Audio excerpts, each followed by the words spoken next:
sometimes means repair and not replace. Sometimes all you need to make your door like new again is a few bolts, a realignment, or even a new balance. Trust the pros at Doors Plus to handle your garage door repair the right way so you can get on with your busy schedule. Visit them online at DoorsPlusLLC.com or give them a call today at 402-590-5800. Doors Plus, garage doors and more. Your home is your empire. Protect it with Empire Fence. Get a free instant quote with the online estimating tool at empire-fence.com. See an upfront estimate with no hidden fees. An Empire Fence can provide privacy and improve the appearance of your home. Keep kids and pets in or out of your yard. Increase security and add value to your property. Visit empire-fence.com now to view the stylish and maintenance-free possibilities for your home and get a free instant online quote. Let Empire Fence protect your empire. Start your Sundays off right with Jeff and Nicole Essink on Fitness Fanatics. Jeff and Nicole discuss health and wellness, how to achieve fitness goals, and more through the life of gym owners and gym goers. It's Fitness Fanatics from 9 to 11 a.m. on Sundays on 93.7 The Ticket and theticketfm.com. Attention all Wings fans, Buffalo Wings and Rings has daily specials that will make you want to stop in on all days of the week. Kids eat free on Mondays, and on Tuesdays enjoy 40% off boneless or traditional wings at a price that makes the whole family happy. And come back on Wednesdays for $1.39 chicken tenders all day long. Get to Wings and Rings today, 68th and O or in Williamsburg Village. It's never too late to start protecting your company's data from cyber attacks. Your customers put their trust in you to keep their information safe from online threats. Don't let them down. Partner with Hamilton Business Technologies to get real-time threat monitoring, advanced security protocols, and experts who monitor it all for you. We care about the success of your business and the communities you serve. Hamilton Business Technologies. Real people, real technology solutions. Connect with us at hamiltonisbusiness.com. This is Lincoln's home for sports talk on the FM dial. Also online at theticketfm.com. On the internet. KNTK FM Firth, 93.7 The Ticket. This is the Adam Carriker Show. Position right of the quarterback, out of the shotgun, 1st and 20. Jailbreak screen in the air. It is tipped. It is intercepted by Carriker at the Missouri 21-yard line.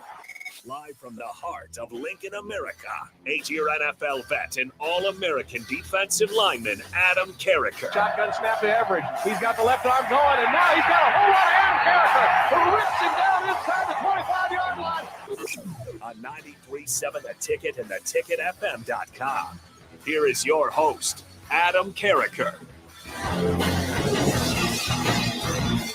Welcome in, ladies and gentlemen, to the Adam Carriker Show here on 93.7 The Ticket. It is a beautiful, glorious, slightly windy day here in the great city of Lincoln, Nebraska, and the surrounding areas. As always, we got a loaded show today. Jake, should Nebraska play Oklahoma every year? Should they play Colorado every year? Both? Because some folks feel that Florida should play Florida State and Miami every year, and neither one of those teams are in the SEC for now. Should we play both of them? Neither one of them, one or the other. Give me just a quick synopsis, because we got to talk, way more about it later on in the show. But what is your immediate reaction? Just give me a quick synopsis or quick answer here. Well, the quick answer is just absolutely. I'd love for Nebraska to have those old rivalries back. And so, yeah, one or the other. I wouldn't even care. I wouldn't care if it's Kansas State, Iowa State. I mean, I just love to have an old Big 8 rivalry back. Obviously, ranking in importance, Colorado and Oklahoma would be above that. But that would be awesome, because as these conference realignment and all that, Nebraska has been among the most hurt as far as long-term rivalries. Yes, that is so true. I want to know from the fine folks at home, everyone out there listening, should Nebraska have a yearly non-conference rival that we play each and every year? Now, if we're doing 9 conference games, you only get 3 non-conference games. I suppose this would be in place of, well, we're not playing any big-time non-conference games. If we were to play a 1-game big-time non-conference game every year, which does not seem to be the plan, they're definitely not going to do a non-conference rival that you play every year plus a big-time non-conference game. But let's just live in this universe where we can get whatever the heck we want. Would you rather have Nebraska play Colorado, Oklahoma, or somebody else year in and year out? Now, I got to push back on Kansas State, Iowa State. Oh, no. It's got to be one of the two that I aforementioned. All right, you said you don't care. You just miss those old rivalries. You wouldn't do Missouri every year? No. No. No, I would not. It's for me. It's got to be something with a little bit of meaning. A little bit of meaning. A little bit, and then there's meaning and history behind Kansas State, Iowa State, Missouri. Like Nebraska, all those rivalries are basically gone, at least from a year in, year out basis. I know we're going to play Oklahoma again here in a couple of seasons, if it doesn't get canceled. And I know we just played Colorado 4 times in recent memory as well. But unfortunately, when it comes to I don't want to say storied rivalries, but to the history that we had with all these other schools, it's kind of gone. That's what happens when you go to a brand new conference and things of that nature. But I'm going to hear from fine folks at home. Oklahoma, Colorado, or would you rather have a big time? We're not going to put the don't play anybody hard as an option. It's probably what we're going to do. But we're just not going to put it as an option. Okay, fine. We'll put it as an option. So you got 4 options here. Oklahoma, Colorado, or would you rather have a yearly big-time non-conference opponent that kind of rotates? Maybe it's, I was going to say USC, but they're not now in the Big Ten. Maybe it's Miami for a couple years, and then maybe it's Gag Me U for a couple of years, or dare I say Tennessee, which it was supposed to be. Or would you rather, hey, let's get as many wins as we can, let's not play anybody tough, or would it be Colorado, Oklahoma? Does that question kind of make sense? It evolved as I was speaking, and I hope it made sense the longer I spoke. Did that kind of make sense there? Yeah, it does. I mean, and there's plenty. It's kind of funny just reading the early response off the text line. There's a little bit of altering it for themselves as well. So. Oh, okay. We'll do initial. We're going to dive more into this later in the show. Nebraska's win total is at 7.5. We've got Big Ten team win totals. Ohio State's 10.5. Oregon's 10.5. Penn State's 10.5. SEC win totals. Nobody's above 9.5. By the way, I might add in the SEC. It's because they're so tough. It's the NFL. All right, of college football. But immediately, what are we getting response-wise? 3764 is what I was referring to. He said rotate the old Big 8 schools. That would be ideal. But other than that, we've got Jason Baird says Texas. Chad in Seward says Oklahoma, Colorado, Kansas State in that order of preference. Bone says definitely has to be Oklahoma or Colorado. We've got Oklahoma from 1922. Old Dad says I say play Colorado for sure. And Drumstick says Colorado, Kansas State, or Oklahoma. So K-State seemed to get a lot more run than maybe what you initially brushed off. I did brush them off initially. That is a fair statement. For me, we always ended our season either against Oklahoma, then it was against Colorado, and now it's against Iowa. It doesn't have to be. I mean, they were put there in those slots for a reason. I personally always kind of looked at Colorado as the little brother. I did, all right? And if you haven't heard me say this before, when I played, my sister was dating and then married to a big-time Colorado fan. And his entire family was Colorado fans. So every year, what happened when my Nebraska squad played Colorado, whatever happened in that game, I heard about it for an entire year. So Colorado always had a little bit more emphasis for me just because I didn't want to hear them flap their frickin' gums. And I in turn, wanted to be the one flapping my gums talking trash instead. I went 3-1. Okay, during my playing days versus Colorado. And it was interesting. I played some of my best games versus the Buffs. And I would text them afterwards, mostly if we won. And I'd be like, thanks for giving me inspiration. I just played a little better today because of you. And I know it's probably comes across as a joke or sarcastic. I was dead serious. Like, I did not want to hear it from them. I do remember, so Mark was my sister's husband, and the father-in-law was Kevin. Remember the first time I ever met Kevin, I went to his house. We park. I'm walking in, and there's a big rock in front of his door with like the CU Buff logo and all that. And I can see Kevin in the window doing something, like at the sink, like I don't know what he was doing, like making supper or whatever, doing dishes. I don't know what he was doing. And I can see him, but I act like I don't see him. And I pretend to kick the rock and stomp on the rock. And so I didn't actually do it. By the way, if you come to my house, there's a big, gigantic throw the bones rock in front of my front door. Okay. So I walk in the house. He couldn't have been nicer. He's like, hey, Adam, nice to meet you. You know, we chatted, very friendly, had a couple of, not verbal jabs, but just giving each other a little bit of crap. He goes, oh, by the way, I noticed you like my rock. Would you like to have it? Type deal. And I was like, no, I don't want that thing. But he couldn't have been any nicer. And I felt so bad afterwards, to be honest with you. But then over time, reality set in. Like, everyone can be nice for a while, and they were really nice. But my point is, over time, the chirping would happen. Like, I think I was redshirting this year, so I wasn't even playing in that game. Nebraska, Colorado. But as the year rolled around and we got to know each other more, and it became obvious I was going to play a little bit more the year, my redshirt freshman year, not the year I redshirted, all of a sudden the chirping added into it a little bit more. Even with all that, I always kind of viewed Colorado as a little bit of the little brother aspect of it. And there was a lot of great games on those Black Fridays. There really was for a long time. But I've always kind of looked at Oklahoma just in a unique way. And the thing with Iowa's kind of been building. It needs to be more. We need to get more W's to make it feel more two-sided than we've gotten recently. But we're going to dive a little bit more into that. What prompted that? Joe Klatt had an article. Well, on his show, and then somebody wrote an article about it. Let me see. Nick Costco wrote the article about it. All right, basically his top 5 non-conference rivalry games that he thinks should be played each and every year. And we're going to kind of go through those 5 games. And he does not have Nebraska playing Oklahoma every year as one of his top 5 rivalries that needs to happen each and every year. We'll discuss who he has, and we'll discuss our reaction to that. Also, Nebraska's win total is at 7.5 for this upcoming season. How do we feel about that? Get people's reactions to that. And the NBA. All right, it's time to start digging a little bit more into the NBA. The NBA playoffs, as we know, are in full swing. Is it rigged? At least the draft lottery, the trades. Is it rigged? It's the trade with Luka Doncic to the Lakers, where they get Anthony Davis, who's a little bit older. With all due respect, another player whose name escapes me at the moment, and then 1 first-round pick, and I'm just like, what? What world does this make any sense? And then the team who had a 1.8% chance of getting the number 1 overall pick in the next draft all of a sudden gets the number 1 overall pick. And then you start to see some crazy reports and insiders talking. Now, who knows what's true and who's not? But is the NBA draft lottery NBA draft lottery rigged? Easy for me to say. So we'll dive into that a little bit. What are some of the other comments we're getting off the text line right now, Jake? Let's see here. Corey and Lincoln says the 05 game in Boulder was epic. Entire student body was ejected, if you remember that. Bone says Texas would be okay too, so kind of looking forward to that. Okay, we got to pause. You want to see Texas every year? Every year.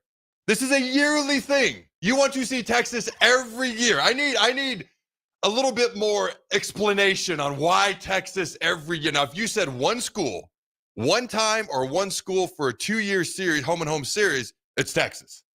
Every year?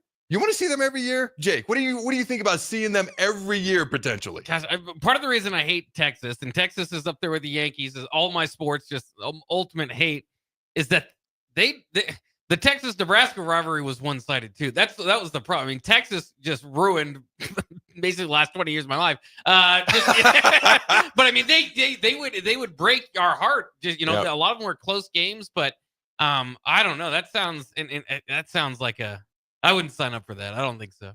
Again, if it was one team, one time, Texas. UCF can be interesting too. Don't go down that rabbit hole, Jake. All right. Or a home and home 2-game series. Texas would be that'd be the team. For me, Texas. Give me Gag me you. Let's do it. Let's light this candle. Kansas State is an intriguing one. Had I thought beyond, Colorado, Oklahoma, Texas did pop into my head. I just explained that. Kansas State would have been the next team to pop into my head. I mean, they had some good years. They're still a good team. They've had more recent success than we've had. All right, they won a conference title just a couple of years ago, been to a major bowl game. They've had 10-win seasons, 9-win seasons. They've been ranked. They've had more recent success than we've had. When I think back to when, early on in the Big 8, Kansas State this is one of the things I respected about Bill Snyder. Kansas State was awful. They may have been the worst. They weren't called Power 5 or 6. I mean, there used to be 7 power conferences when you factor in the Southwest, the Big East, the ACC, and all these other conferences. The Southwest obviously no longer exists. Big East no longer exists. It's weird to say the Pac-12 no longer really exists. But when you thought about the power conference schools, they were probably by far the worst program. And amongst the worst in the country, regardless of what conference you were affiliated with. Bill Snyder came in. He had the attitude. And it worked for Kansas State. He built through JUCOs, which is the closest thing we have to modern-day transfer portal. And he scheduled absolutely nobody in the non-conference. And his attitude was, let's start getting wins. Let's just start getting they were so bad. Let's just start getting wins. Let's start getting wins in the win column and start building that up, and then we can build from there. And then hopefully we can start to compete with Colorado. Remember, they were really good in the 80s and 90s, and maybe one day Nebraska as well. And so that's how he did it. So maybe not playing anybody in the non-conference. Obviously, there's advantages to that. Just ask Ohio State, Michigan the past couple of years. As a fan, I want to see good matchups, but I also want what's best for the program. But that's how he built it up, and he took one of the worst programs in college football, period, and turned them into a program that's top 25 in the country, top 30 at worst. So when I think of Kansas State, there were some games where they obviously, you think of Al Roberson, Darren Sproles, they absolutely had some good games against us once they got that first win, okay, which did take them a while, and there was some back and forth. Going to Manhattan was always interesting. I forget, what was it? That's another Kansas State first down, the cat makes the noise or whatever. That always annoyed the crap out of me if you couldn't tell. I don't know. For me, it would still be Colorado, Oklahoma, but I don't hate the idea of rotating. You know, maybe you do, if you're trying to shake it up a little bit so it's not always the same team, maybe you rotate. Oklahoma's in the SEC, but maybe you rotate. Colorado's in the Big 12. You know, and then you go Kansas State, Iowa State, some of these other schools. You know, I wouldn't hate that, doing a rotation type deal. What are your thoughts there, Jake, on that? Yeah, I would love that. I mean, obviously, just kind of going through rotating the Big Eight, maybe in a few, Oklahoma State and Texas Tech don't have quite the same allure, I guess, to me as a Nebraska fan. But so kind of those original, the Big Eight would be incredible. Kansas State, too, like I think it's always a good comparable program, right? Like if they can do that, we should be able to do what they're doing. And then I'll say this, and it died down, unfortunately, just because Josh Freeman didn't have as much success at Kansas State as maybe it could have. But from 98 to 2003, all these teams that we talk about hating, that's like peak hate Kansas State. And, Missouri kind of took over after that. The Josh Freeman stuff was good. But, we remember the 98 no call on the face mask of Eric Crouch. That really started that rivalry, or heated up, I should say. And then just every year during that era, man, that was the game of the year basically for Nebraska. For a few of those years, Kansas State, remember, in '98 was a game away from going to the title game. The single worst missed call I think I've ever seen was the Eric Crouch non-face mask call. It was so bad for so many reasons. It was so bad because it was so blatant. It's not away from the ball. He's got the ball. His head is sideways, like it's in front of everybody. The player with the ball, it's so blatant. It's so obvious. It's not like his head got tilted a little bit and popped right back. Like his head almost got spun all the way around like a Gumby person. And it was so blatant, so bad, so obvious, and it still wasn't called. I know you got the William Floyd fumble, and you got the Corey Dixon punt return. Troy Dumas kind of referred to those the other day when we interviewed him. You got other calls throughout history as well. You've got other games, other levels, other sports where there's been some bad calls. I have a hard time, even if I take my Husker bias out of it, personally thinking of a worst missed call I've ever seen in my entire life at any sport at any level. Can you? That's right up there. I mean, giving Colorado a fifth down or something like that's kind of ridiculous, but okay. Now that's a good one though. What was that? 90 versus Missouri? Yeah. And what's funny was when I was a kid, because my dad would talk about that. So when YouTube kind of first became a thing, I looked it up, and I was like, "Yep, down 1, down 2, down 3, down 4, down 5. What? How do you do that?" That was against Missouri, wasn't it? I think so. Yeah. At home against Missouri, it took them 5 downs to beat Missouri. Okay, what else comes to mind? Now that we're talking about these things, is there people at home, what are some of the worst missed calls you've ever seen at any sport at any level in the history of your sports viewing career? Because those two are hard to beat. Getting an extra down, having your face almost completely ripped off sideways in front of the world while you're holding the ball. What else is up there? I know people say the 1 second in 09, but I don't know if that's up there for me. I've always said this. I'm a bit of enemy of the state for doing it. I think there was a second left. Oh, wow. Oh, wow. I don't think that was a timekeeper's error. I think there's a second left. Dude, of all the daggers you've ever dropped on this show, that might be numero uno. Hey, I give you credit for having the grapefruits to just say that out loud. Yeah, I don't like it. I wish there wasn't. But I think if you did like a basketball, you know, a basketball does like the minutes per seconds, right? It goes right down to the buzzer, 0.3, 0.4. Yep. I think there was at least something there. So you're saying there's maybe not 1 second, but you're saying there's 0.0000001 seconds or more left on the clock. If you go based on when McCoy the ball hit something on the sideline, I think so. So here's my thing. Okay. So when you think about fifth down, you think about the non-call on Crouch with the face mask. I'm curious if anybody can come up with anything else. When it comes to frustration and nauseation level, the 0-9 1 second back on the clock in the championship game versus Texas is up there. I do think there's a little bit more dispute. Like, I'm just thinking these things are so bad. How do you get it wrong? There's a little bit more dispute. I don't think there was a second left. But there's someone sitting across from me who can dispute it. So to me, it's not at that same level. It is frustration and nauseation-wise, but it's a little bit more disputable. Those other ones were so egregious. How do you mess that up? And then there's literally a national title on the line for Colorado. Kansas State was playing to go to the Big 12 championship game. So was Nebraska at that point. And so you got a championship game on the line. Ultimately, Kansas State's fighting for a national title. So how do you mess these things up that are so egregious and so obvious? Here's the thing with Texas 09 Big 12 championship game. I personally do not think there was a second left.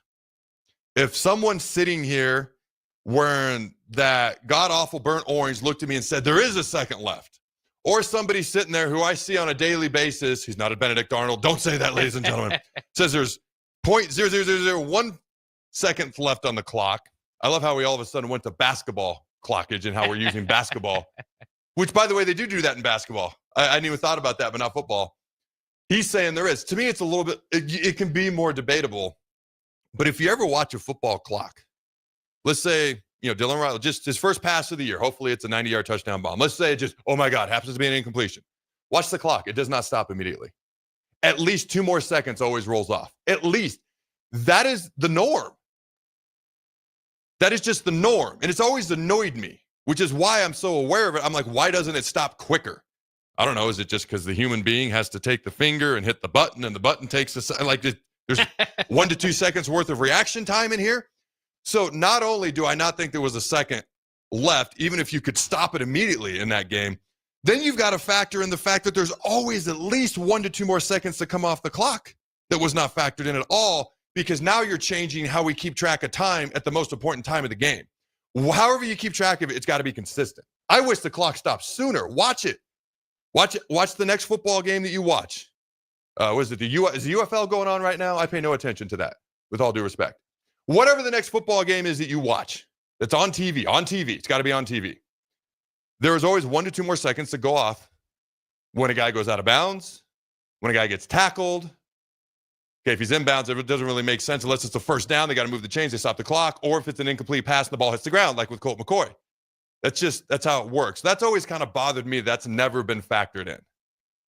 All right, we're going to go to break here. Do we got anything else off the text line? I wasn't going to dive into this right off the top, but here we are. We'll actually dive into Joel Klatt's article when we come back. We might as well. We've gone this far into it. All right, his top 5 college football rivalries that are non-conference that need to continue to be played every year. Nebraska's on this list. Oklahoma's on this list. We got some other schools on this list. Is there anything else from the text line that we'll address when we come back? Or should I just dive right into this when we come back? Yeah, there's a lot of response. There is. Yeah. So this is quite the topic. All right, ladies and gentlemen, don't go anywhere. We'll be right back. There are great Mexican restaurants all over town, but there is one that is especially worth the drive from any part of town. Tacos Los Hermanos at 70th and Havelock. Cool off this summer with a delicious horchata or other special drinks, and grab one of their famous taco boxes for a group of friends or coworkers to enjoy, full of birria tacos and many other options. Don't forget their great desserts like tres leches, flan, and cheesecake. Get to Tacos Los Hermanos for lunch or dinner today at 70th and Havelock in Lincoln. It's never too late to start protecting your company's data from cyber attacks. Your customers put their trust in you to keep their information safe from online threats. Don't let them down. Partner with Hamilton Business Technologies to get real-time threat monitoring, advanced security protocols, and experts who monitor it all for you. We care about the success of your business and the communities you serve. Hamilton Business Technologies. Real people, real technology solutions. Connect with us at hamiltonisbusiness.com. Make sure you tune in every Saturday from 11 to 12 for all things youth football with Tank Perry and Jim Sandman. Learn how the game of youth football has grown in and around the capital city with coaches, athletic directors, and league commissioners telling you all about it. It's all things youth football with Tank Perry and Jim Sandman every Saturday from 11 to noon right here on 93.7 The Ticket and theticketfm.com. Are you ready for a new opportunity? Check out Sandhills Global. Join a dynamic team where your skills are valued and your career can soar. We offer full-time positions with a 4.5-day work week, competitive pay, excellent benefits, and a positive work environment. From IT and marketing to sales and finance, we're looking for talented individuals just like you. Apply today at sandhills.jobs and take the first step towards an exciting future. That's sandhills.jobs. Don't wait, apply now. Attention all Wings fans, Buffalo Wings and Rings has daily specials that will make you want to stop in on all days of the week. Kids eat free on Mondays, and on Tuesdays enjoy 40% off boneless or traditional wings at a price that makes the whole family happy. And come back on Wednesdays for $1.39 chicken tenders all day long. Get to Wings and Rings today, 68th and O or in Williamsburg Village. Why wait for fall? Deer season is here now at Landmark Implement. Through June 2nd, get up to $3,000 off select John Deere compact utility tractors or Gator XUVs, or choose 0% APR financing on the hard-working 4044M, 2 Series, 3D, and 3E compact utility tractors or full-size Gator models. There's never been a better time to get behind the wheel of a Deere. Hurry into Landmark Implement today and take advantage of these offers and experience the Landmark difference. At Parkview Animal Hospital in Lincoln, it's not just their professional care that sets them apart, but their warm staff and state-of-the-art facilities. Whether it's for a routine checkup or a comprehensive medical procedure, at Parkview, your pet isn't just another number, but a valued member of their caring family. Visit them at pahlincoln.com today and in person just south of 14th and Pine Lake Road. Parkview Animal Hospital, your pet, their passion for happier, healthier, furry friends.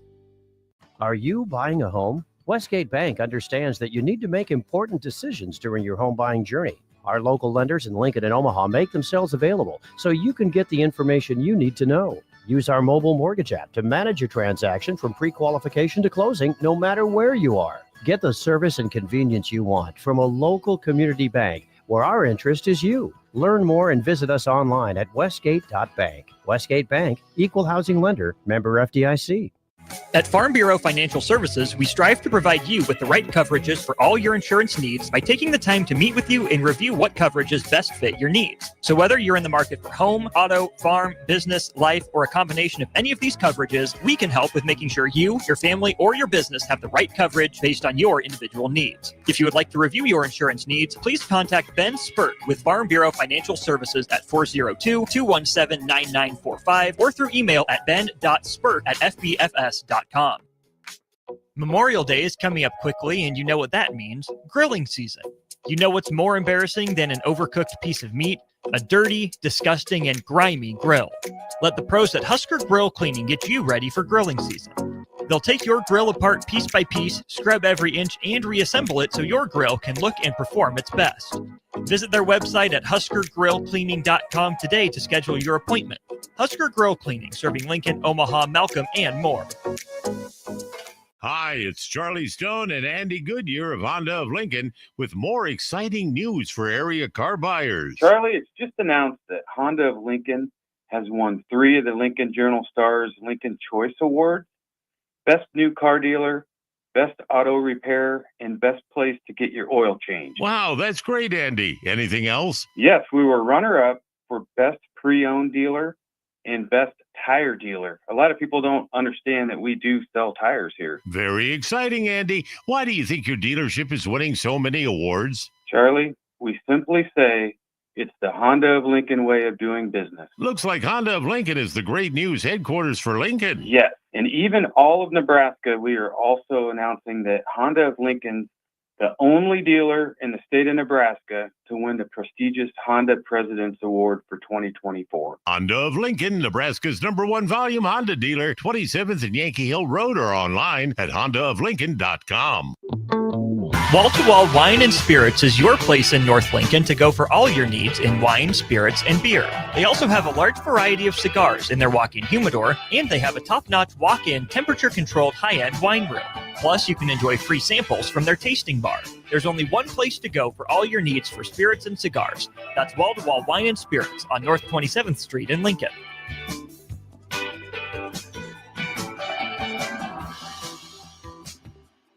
Mike, the insurance company wants us to replace the roof. Wait, what? I thought everything was fine. Yeah, it says right here our roof is too old and they won't be able to cover us anymore. I guess it is 15 years old. Hi, I'm Austin with Roofing Service Company. We help homeowners with their roofing and siding projects. Financing options are available, and we can get you under a new roof no time at all. If this sounds like you, visit roofingservicecompany.com. That is roofingservicecompany.com. Nebraska Veterans Aid is here for veterans and dependents facing unforeseen financial emergencies. Get assistance with food, fuel, shelter, clothing, transportation, and even funeral and medical expenses. If you're a veteran facing a financial emergency, apply for Nebraska Veterans Aid through your county veteran service officer. Learn more at veterans.nebraska.gov/NVA. Sponsored by the Nebraska Department of Veterans Affairs, aired with the Nebraska Broadcasters Association and this station. In every office, there's two types of people. There are those who bring in bagels and those who eat the bagels that someone else brought in. Everybody likes the first person. Be that first person. Weekday mornings at 7:30, you have a chance to win a business box of bagels from Bagels & Joe. All you have to do is shut up, Sipple. 2 questions for you, 2 for Sip. Win, and the bagels are yours. Lose, well, you don't want to lose. You lost Monday, you lost Wednesday, you're a loser. Shut up, Sipple. Weekday mornings at 7:30, brought to you by Bagels & Joe. This is the Adam Carriker Show on 93.7 The Ticket and theticketfm.com. My mama didn't raise no quitter, but she did raise a pretty good procrastinator. All right, ladies and gentlemen, welcome back to the Adam Carriker Show. Rivalries renewed, rivalries brought back. What do you got off the text line? Or do you need a minute? I know you were looking for that clip that I sent you about 24 years ago. Do you need a minute? No, that's okay. I just wanted to mention, too, because I got a couple people on the text line saying, going to the same game. Penn State, 1982 at Happy Valley, when Penn State drove the field and passes were clearly out of bounds. That from Big B, but a lot of people saying Bradford Baldwin throwing that in there too. So, okay. Do you remember when we were leaders and legends, those wonderfully named divisions, and our crossover rival every year was going to be Penn State? Do you remember that? Yeah, I do. Like a decade ago, and I think we played like 2 or 3 times, and then they decided to do East-West and, go by geographic location. I thought that was great. And I think there's some inherent history with us and Penn State. 94. All right. Yeah. They were the other undefeated team that year. 82, where the guy was about 19,000 and 224 yards out of bounds. So I interviewed Osborne last fall. And I always ask people, hey, is there something that people don't know or something you want to share? And he shared a conversation with Joe Paterno about 10 years later. It was in early to mid-90s. And Joe Paul out of nowhere to Osborne goes, that catch in 82, he just might have been out of bounds, Tom. And that was all he said to him. And Osborne shared that on the interview. So there was, they're a big top 10 brand in college football, top 15 or worse, probably top 10, with no major rival. Michigan and Ohio State have each other. It's kind of supposed to be Michigan State, but I don't think anybody really views it that way. We've got Iowa, obviously, but at the time, there was nothing between us and Iowa because we had just started in the Big Ten, and geographic location made no sense. But as far as big-time brands playing each other every year, Big Ten opponents, and a little bit of history there, I thought it was perfect. I would love, if we're going to play Iowa every year, there's certain rivalries within the Big Ten I'd like to keep going. I'd like to keep Iowa. I'd like to keep Wisconsin. I'd like to keep Minnesota. And I wouldn't hate Penn State. Now, some people are going to be like, oh, that's a really tough game every year. Well, are we going to duck everybody or what? So for me, those are kind of some of the schools that pop into my head. I think that's a great little insight and point that they made there on the text line. Anything else? Just a couple of thoughts there. A couple of people chiming in with Armando Galarraga. I've said that name. Galarraga. 2020 is perfect game being thrown off by a botched call. 6358 says the tuck rule. So got a few games in here, a few thoughts in here about when times when blown calls have kind of changed the course of the games. So I'm not familiar with the Andres Galarraga one. But the tuck rule, that's a good point. Literally changed rules, changed a lot of things. Changed who literally won the Super Bowl that year. Because otherwise the Raiders would have gone. I don't know if they would have won, but the Patriots wouldn't have won because they wouldn't have been in it. So that's another good point right there. All right, if you got anything else from the text line, let me know. So Joel Klatt on his show. His top 5, let me see the exact headline here. Top 5 non-conference games that should be played every year. Number 5. I don't disagree with any of these inherently. I do have a preference, though, that we're going to get into. USC Notre Dame. Why they play every year? No idea. But I love it. And I would not change that. Kansas, Missouri. And when I saw this, I think this rivalry gets overlooked. It does. I lived in St. Louis. So there's a bit of a rivalry between Missouri and Illinois, but they don't play often enough for it to be a big deal. But Kansas and Missouri, that border war, that border rivalry is very, very real. And I would love, this is kind of a more under the radar one, which I appreciated this, to be honest with you. You want some more under the radar ones? Maybe Washington State, Oregon State. Maybe those are a little bit too obvious, but most people kind of overlook those. If I'm Washington and Oregon, do I really want to make one of my tougher games each and every year an in-state rivalry game versus now what are G5 teams? I don't know if they view it the same way. But as a college football fan, Kansas, Missouri, those types of rivalries I just mentioned, those are great rivalries. The old backyard brawl, West Virginia, Pittsburgh, that was a great rivalry I'd love to see more often. Florida, Miami. This is phenomenal. This is a phenomenal suggestion. The issue you're going to run into, if Florida plays in the SEC, it's a pretty good conference. They play Florida State every year. That ain't going anywhere. If you're Florida, do you really want to add Miami to that mix every year? They're in the mix right now, which is one of the reasons that Florida has such a brutal schedule. They've got their SEC schedule, which is pretty tough. Then they play Florida State, who's supposed to be much better this year. Then they play Miami, who's supposed to be a top 10 team. Then you got one of the best G5 teams, another in-state rival in USF. That's challenging. So I love Joel's thought process here. I just don't know how realistic it is. Now, again, I think there's going to come a day where Miami and Florida State are either in the Big Ten. Miami could go to the Big 12, honestly, or the SEC, although I do hear strong rumors that the Big Ten and SEC are not actually that interested in Florida State and Clemson. But we got some time to sort that out. Florida, Miami playing every year, I think is great. I don't know how Florida feels about it. Number 2 and number 1. And number 1, I'm going to go to number 1. Oklahoma State. And here's a quote from Klatt. And I quote, "Man, I want Bedlam every year. Nothing is scheduled right now." In December, Joe Castiglione, the athletic director at Oklahoma, said it wouldn't be until well into the 30s. This is how you know he's directly being quoted here, that we're going to get this matchup. So probably into like the 2030s, those years. We should be better than that in college football, end quote. So he wants to see this matchup every year. This is absolutely a great rivalry. Oklahoma State plays Oklahoma tough, and they beat them a lot of times too. Even when their team isn't quite as good, their record isn't quite as good, they're not as talented a lot of times. But Van Gundy, other than last year, has done a phenomenal job there. They play offense, they score points, they're entertaining, they're fun to watch, and it's a good rivalry. Bedlam, Oklahoma State. My only issue with it, I'm going to get to in a second. Colorado versus Nebraska. So, of course, this is Joel Klatt, former Colorado quarterback. Boom, the big dog. He wants to see every year play Colorado as Nebraska, of course. All right, the little brother punching up to the big brother. All right, so to speak. That's still how I'm going to view it. It just is what it is. All right. And I quote, "This is the rivalry that I grew up on. This is the rivalry that made me personally fall in love with college football.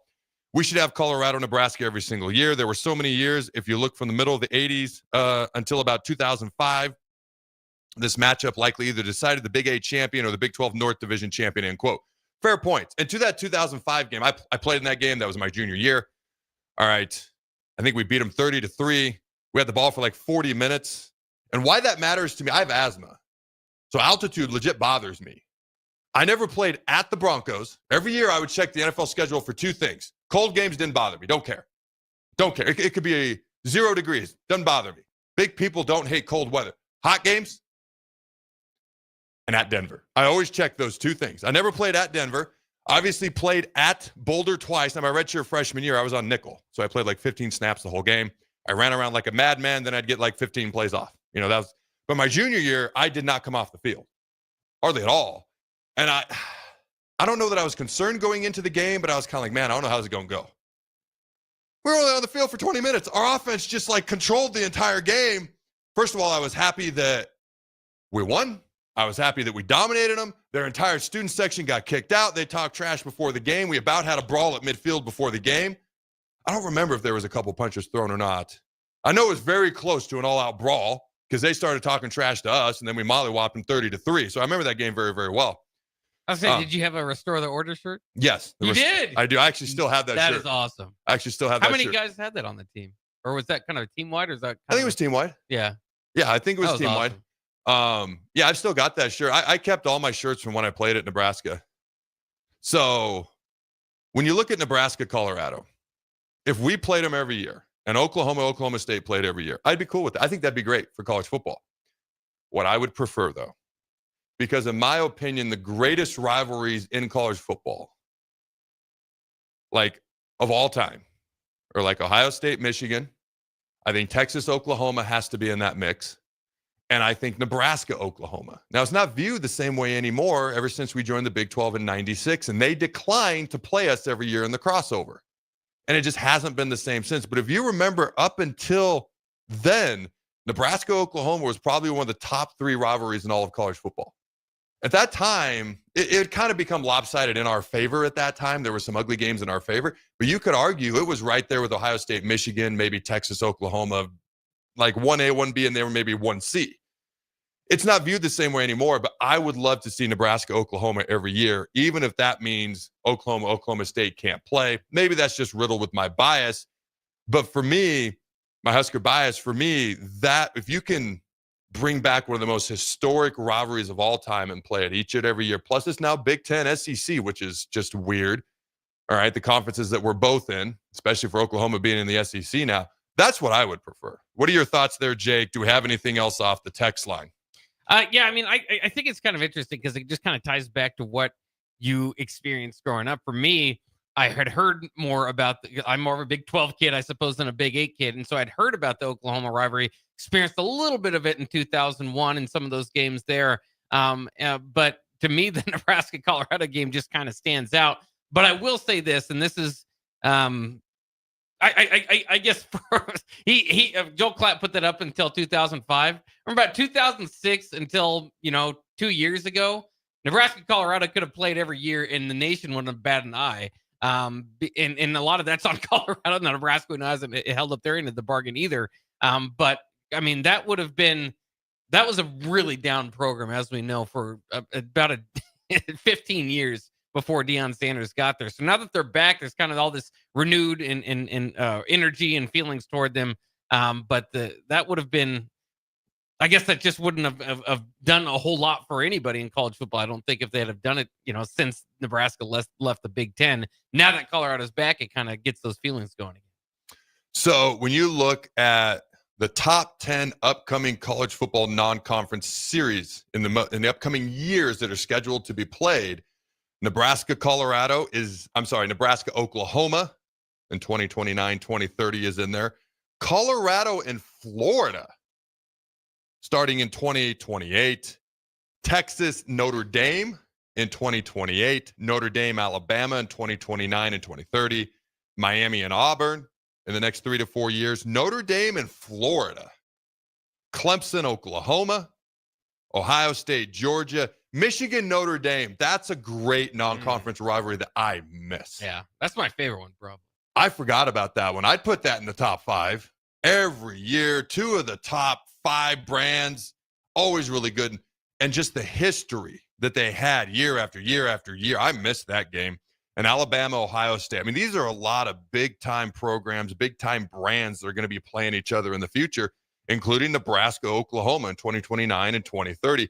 Out of the ones I mentioned, I mean, it's hard to pick which ones you look forward to the most. Again, Ohio State, Bama, Notre Dame, Michigan, Ohio State, Georgia, Clemson, Oklahoma, Notre Dame, Florida, Texas, Notre Dame. Colorado, Florida is interesting to me.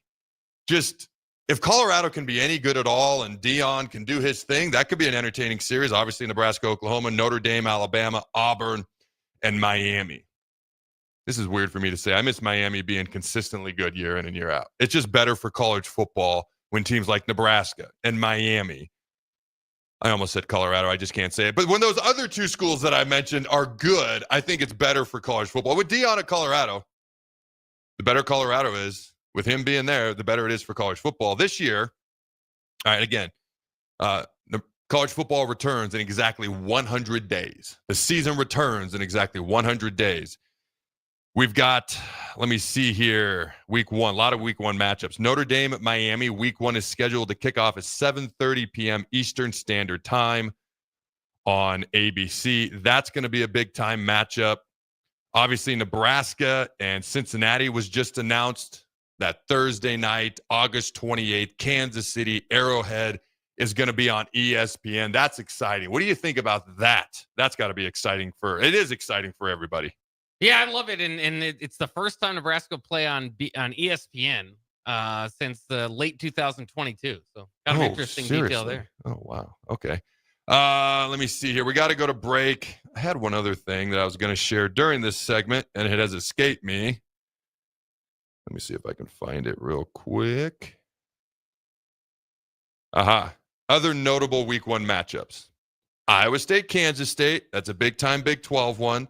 Syracuse, Tennessee. All right. Can Tennessee knock them off? Who's going to be playing quarterback for Tennessee? LSU, Clemson.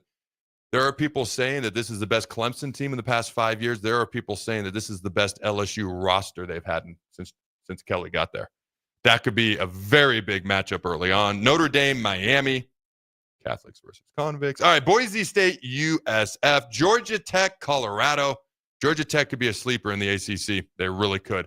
Alabama, Florida State. Can Florida State bounce back after whatever last year was? Virginia Tech, South Carolina, and TCU versus, well, I was going to say Bill Belichick, but North Carolina and possibly Bill Belichick. I guess we'll see what happens there. All right, ladies and gentlemen, we had better head to break. Don't go anywhere. We'll be right back. Yeah, boy! You're getting hungry. Very, very hungry. Now look into my clock. And when your boy Flavor Flav counts from 3, you're going to go to Cane's and you're going to order hand-battered, cooked-to-order chicken fingers, crispy crinkle-cut fries, and secret Cane's sauce. 3, 2, 1. Order for Flavor Flav. I guess it worked. Raising Cane's. One love. Gaina Trucking is hiring CDL Class A and B drivers. Their strong team culture makes it not a job, but a career. Gaina Trucking offers health, vision, and dental insurance, 401k with company match, an employee assistance program, and other bonus programs. Build a better career today with great team culture at Gaina Trucking. Learn more and apply today at GainaTrucking.com. Advanced Medical Imaging is the largest radiology group in Nebraska, located in Lincoln at 7601 Pioneers Boulevard. At Advanced Medical Imaging, they utilize state-of-the-art technology and blend it together with their compassionate, skilled team to guide you through every step. Whether it's an MRI, CT scan, or X-ray, their precise diagnostics help your doctor deliver the best care plan for you. Choose clarity and comfort in your life by choosing Advanced Medical Imaging, located at 7601 Pioneers Boulevard and online at amimaging.com. Select Plumbing and Utility has been serving Lincoln and the surrounding area for 14 years, and they're not slowing down. Select Plumbing and Utility handles all your plumbing needs, from faucets and water heaters to full renovations, and they can even help with your heating and cooling needs. They're also Lincoln's underground experts, repairing and replacing broken underground water and sewer lines since day one. Contact Select Plumbing and Utility today at 402-560-6197, assuring excellence in every situation, opportunity, and challenge. That's 402-560-6197. Memorial Day is coming up quickly, and you know what that means. Grilling season. You know what's more embarrassing than an overcooked piece of meat? A dirty, disgusting, and grimy grill. Let the pros at Husker Grill Cleaning get you ready for grilling season.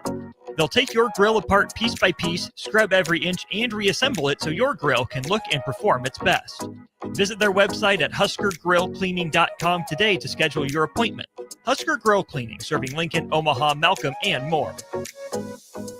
Ticket listeners know a dream team when they see one. At Applied Connective, we've been in the game for 20 years and have developed a team of world-class leaders in all things IT. From cybersecurity and Microsoft products to physical security, audio-video, infrastructure, business phone systems, and anything in between. We'll help you leverage technology to become your most secure, efficient, and profitable. Head to our website to check out real reviews and testimonials and sign up for a free tech consultation. We can show you where you might be vulnerable, inefficient, or overspending. It's a game changer, and it's totally free. Claim yours right now at appliedconnective.com. National Electrical Safety Month is held every May to raise awareness about the importance of staying safe around electricity. Visit les.com/safety for safety tips on power lines, tree trimming, storms, and so much more. Make your move fun and easy with the help of Movers and Shakers. Movers and Shakers is homegrown, female-led, and ready to help make your transition to a new space as seamless as possible. They excel at residential and commercial moving jobs, as well as offer home cleanouts and junk removal services. Moving into a new place is stressful enough, so let Movers and Shakers ease the transition. Give them a call today at 712-899-6265 or book your move online at www.moversandShakersNE.com today. It's never too late to start protecting your company's data from cyber attacks. Your customers put their trust in you to keep their information safe from online threats. Don't let them down. Partner with Hamilton Business Technologies to get real-time threat monitoring, advanced security protocols, and experts who monitor it all for you. We care about the success of your business and the communities you serve. Hamilton Business Technologies. Real people, real technology solutions. Connect with us at hamiltonisbusiness.com. Wall-to-Wall Wine and Spirits is your place in North Lincoln to go for all your needs in wine, spirits, and beer. They also have a large variety of cigars in their walk-in humidor, and they have a top-notch walk-in, temperature-controlled high-end wine room. Plus, you can enjoy free samples from their tasting bar. There's only one place to go for all your needs for spirits and cigars. That's Wall-to-Wall Wine and Spirits on North 27th Street in Lincoln.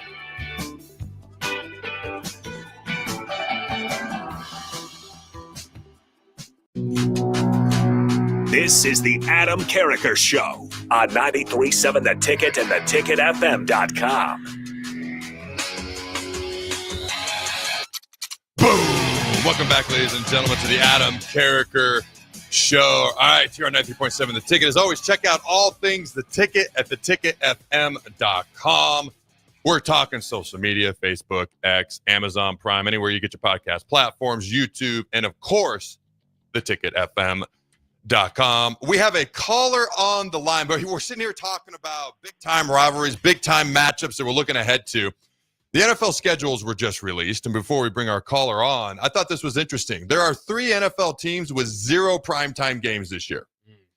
Tennessee Titans, New Orleans Saints, and the Cleveland Browns.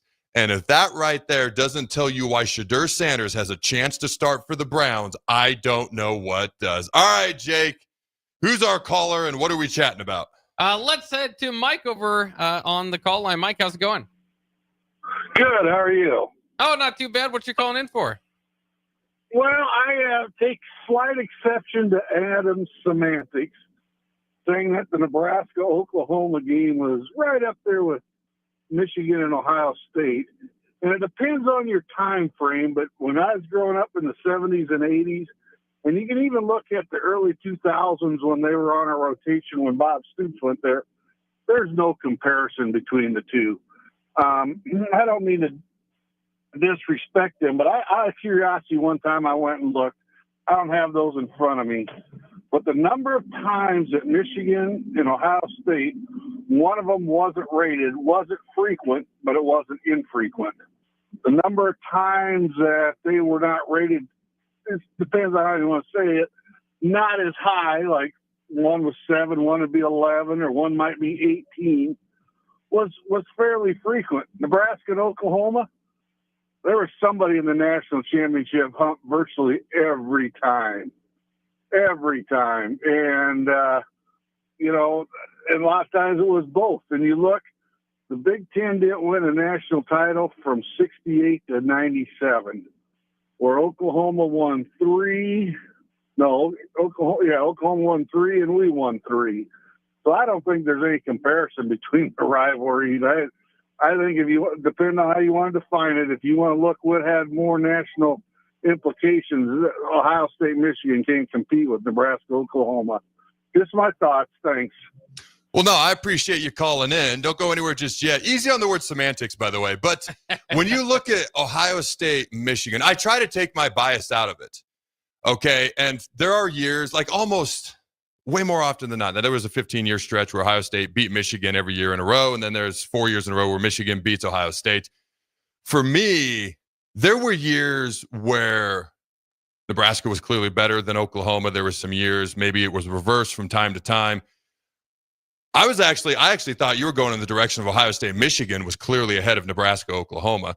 I think if we could pause at 1996, when the rivalry being played on a yearly basis ended, and had we been able to continue it from then, I think a lot of people would put Nebraska above Oklahoma and rivalry with Oklahoma above Michigan, Ohio State. But I have to factor in the past 28, 29 years where we have not played consistently. And I think if you went to the casual college football fan, I'm a Nebraska guy. Like let's be clear. But if you go to the casual or the typical college football fan, they would probably say Nebraska, Oklahoma with Michigan, Ohio State. It's not even in the same ballpark, but they would say Michigan and Ohio State has the advantage. For me, I think they're at least in the same conversation. I would personally, in 96, have put Nebraska and Oklahoma above Ohio State and Michigan, that rivalry, but I've got to factor in the past 2 to 3 decades where we just haven't played on a yearly basis. Is he still with us? No, he's Oh, he said his piece and hung up. He didn't want to hear. Right. He didn't want to hear. Okay, all right. Hey, we love when people call in. Feel free to call in. Feel free to text in, but stay on the line. Let's chat. Let's have a little bit of back and forth, my friend. Hey, I appreciate that, though. All right, now we got to go to break real quick. Jake, factoring everything in, Nebraska, Oklahoma, that rivalry, or Michigan, Ohio State? Well, yeah, I mean, again, I think it is based on the time frame. He makes very good points for at a certain time frame. Nebraska, Oklahoma would be that. Remember, they still to this day lead all teams across college football as far as conference championships. Now Oklahoma has 50, Nebraska has 46. But that's 1 and 2. So the conference was always on the line. The Orange Bowl was on the line. National championships were on the line, like he was saying. Had some good points about the Big Ten being overrated there for decades. But unfortunately, you can't stop a rivalry and expect it just to kind of continue. And so it's naturally lost a lot of its luster. We still love it for nostalgic sake, but Michigan, Ohio State now is kind of taken over as that primary rivalry. So I'd have to give it the edge almost just because they're still playing it. Yeah, up to 96. Hey, you could say Nebraska, Oklahoma maybe was the top rivalry in college football. But you've got to factor in, like I said, the past 2 to 3 decades. All right, anybody else who wants to call in, feel free to call in. Do stay on the line so we can chit-chat after you make your point, or you can text in as always. Don't go anywhere. Hour 2. We'll be right back. Get ready for the largest dirt late model event in Nebraska, race fans. The Lucas Oil Late Model Dirt Series is heading to Eagle Raceway's High Bank Heist on Thursday, May 15th through Saturday, May 17th. See the greatest dirt late model stars in the country compete for $10,000 to win on both Thursday and Friday, and an enormous $50,000 to win 75-lap main event on Saturday. The High Bank Heist, May 15th through May 17th at Eagle Raceway. For more info, visit eagleraceway.com. Let's go Lucas Oil Late Model Racing. Eagle Raceway, just 10 miles east of Lincoln on O Street. Wall to Wall Wine and Spirits is your place in North Lincoln to go for all your needs in wine, spirits, and beer. They also have a large variety of cigars in their walk-in humidor, and they have a top-notch walk-in temperature-controlled high-end wine room. Plus, you can enjoy free samples from their tasting bar. There's only one place to go for all your needs for spirits and cigars. That's Wall to Wall Wine and Spirits on North 27th Street in Lincoln.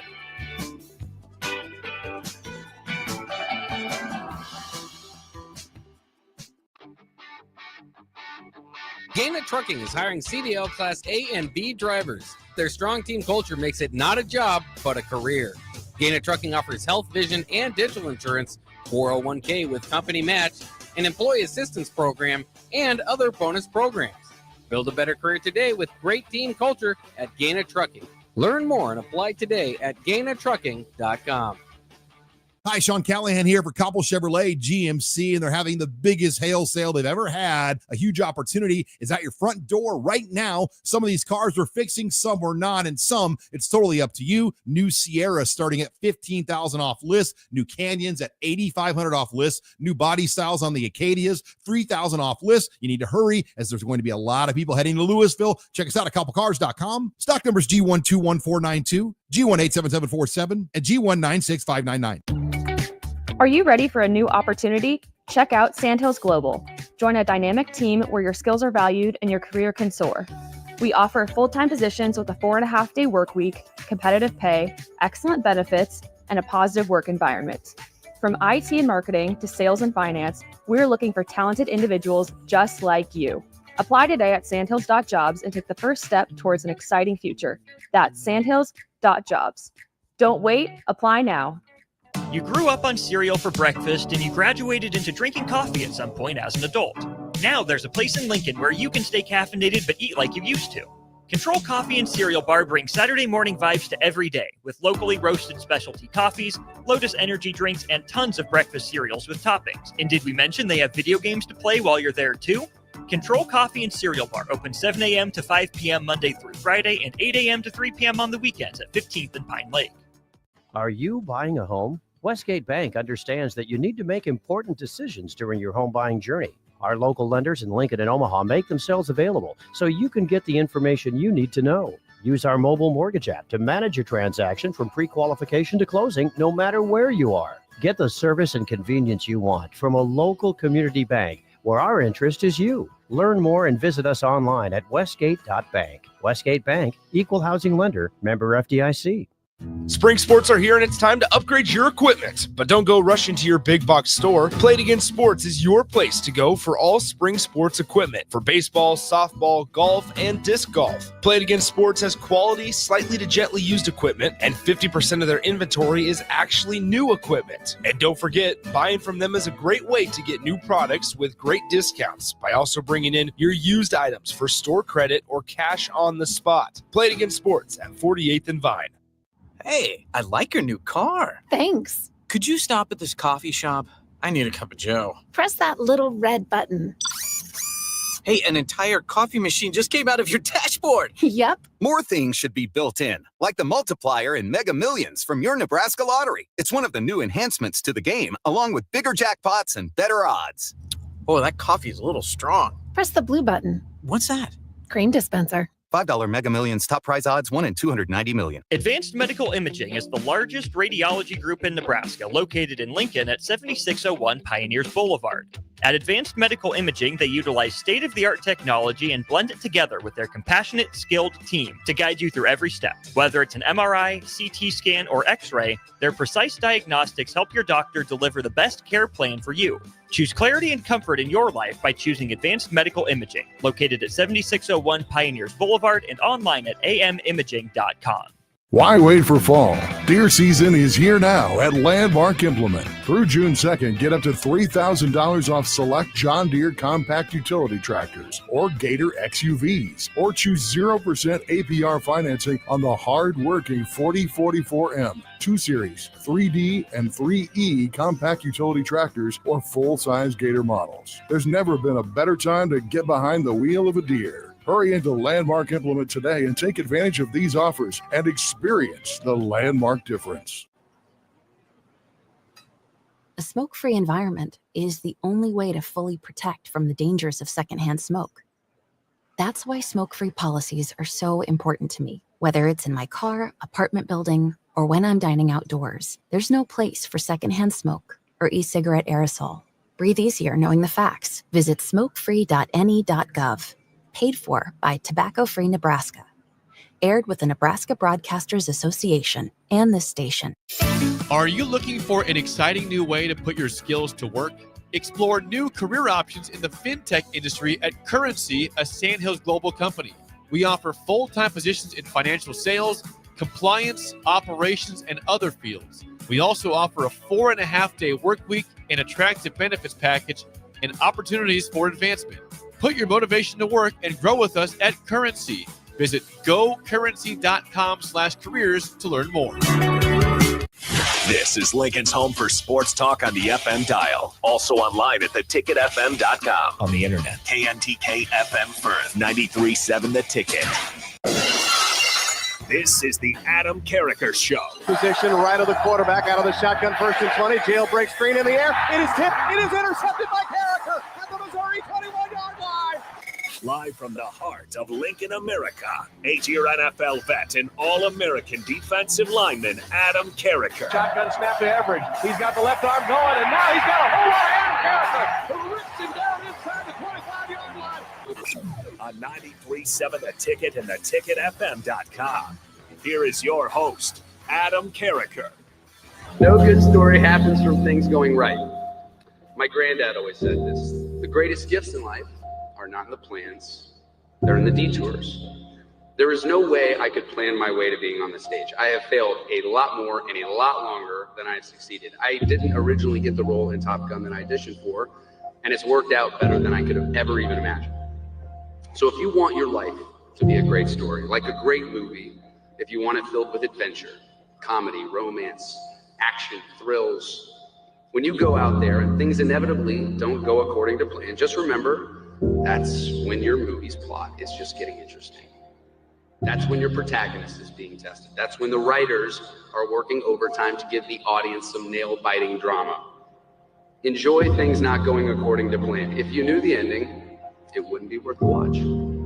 No good story happens from things going right. All right, ladies and gentlemen, welcome into hour 2 of the Adam Carriker Show here on 93.7 The Ticket. All right, your daily friendly reminder, the inaugural Carriker Chronicles football camp this summer, the camp that is for the kids. You can learn more at carrikerchronicles.com and or register. The camp features Eric Crouch, Amon Green, Zach Weger, Kenny Wilhite, and yours truly is for boys and girls K through 8th grade. T-shirts, autographs included here in good old Lincoln, Nebraska at the LYF Lincoln Youth Football Fields, 9 a.m. to 1 p.m. Central Time. Again, if you want to register and to learn more, go to carrikerchronicles.com. A portion of the proceeds will be donated to local at-risk youth, also abroad, to help build schools for some children who simply do not have them. All right, Jake, anything else off the text line real quick before we move onward with the conversation and on to a couple of new topics? Yeah, just a few thoughts from our latest text here we can get to off the Starter Heyman text line, 402-464-5685. 6169 agrees with us. Notre Dame and Michigan is a good one. Mississippi Mud Dog says would be nice to see a home and home with Miami again soon. And John Cortland says, after 64 years on this rock, first Husker game at age 7, 1968, first OU Nebraska game in 1969, and everyone since. Who are those other two teams again? Hey, I love it when people text in. I love it when people call in. Don't call in and drop the S-word semantics and then just drop off the call after you say what you got to say. Anybody can do that. Let's go now. All right, the over-under win total has come out again. College football returns in 100 days. The over-under win total has come out for Big Ten teams, SEC teams, Nebraska, and other teams, and the like. Nebraska's win total has been placed at 7.5, which is the exact same as Illinois, Iowa, USC, and Washington. Illinois is at 7.5. This is a team that returns the most amount of returning production of any team in the Big Ten Conference, a team that won, I believe, 10 games, including the bowl game last year when they beat South Carolina, who was almost a playoff team themselves. They returned their starting quarterback as well. I'm surprised that their win total isn't at least 8.5. All right. Iowa 7.5, Nebraska 7.5, USC 7.5, Washington 7.5. That all makes sense. There's so many question marks around all the teams I just mentioned. We'll get into Nebraska a little bit more here in just a minute. The fine folks at home, how many games do you believe Nebraska? No. We're going to get into, I'm going to save that question for another day. What do you believe the over-under win total should be for Nebraska this year? Is it fair at 7.5? I don't think it's anything crazy to say it's 7.5. Should it be 6.5? Should be 8.5? What do you think? Let us know on that text line. What's that number there, Jake? 402-464-5685. All right. Michigan is at 8.5. Does that seem low to you? About right? A lot of question marks in Ann Arbor. That seems about right. They play Texas this year. Obviously, we're going to play Ohio State. I believe, do they have Penn State as well? I believe they do.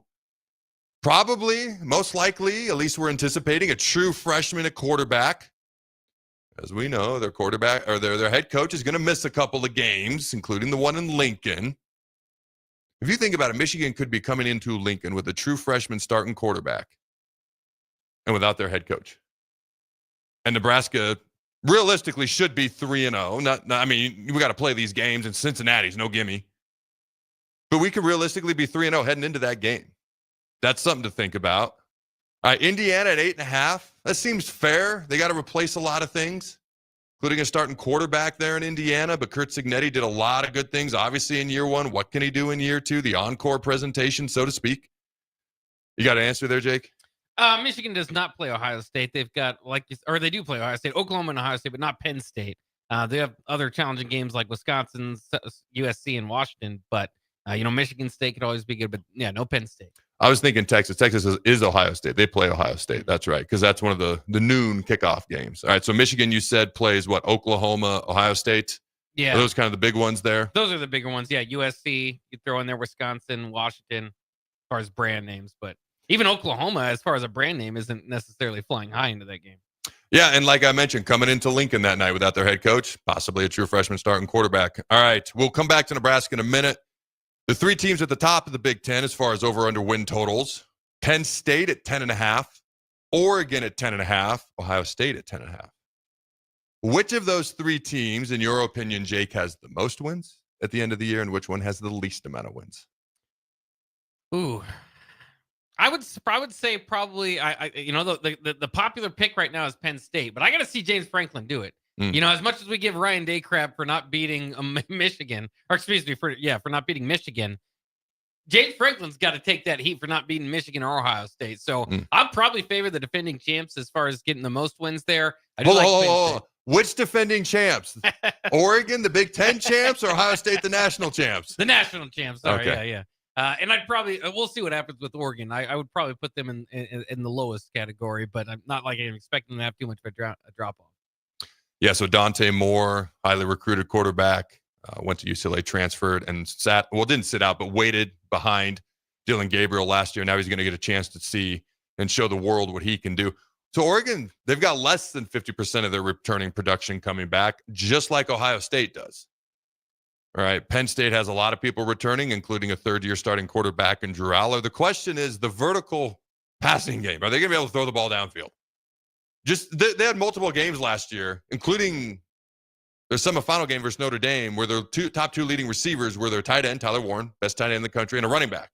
Not a receiver in sight. So what are they going to do there? They're going to have everything else. They're going to be physical up front. They're going to play good defense. They're going to run the ball. You got an experienced quarterback. What are they going to get out of their wide receivers? I know they brought some guys in this offseason. We'll see what they're actually able to get out of them. Man, I tell you what. You look at Ohio State, they got a lot of question marks as well. Julian Sain is expected to be the starting quarterback. Nothing is actually highly recruited kid. Nothing's actually been declared just yet.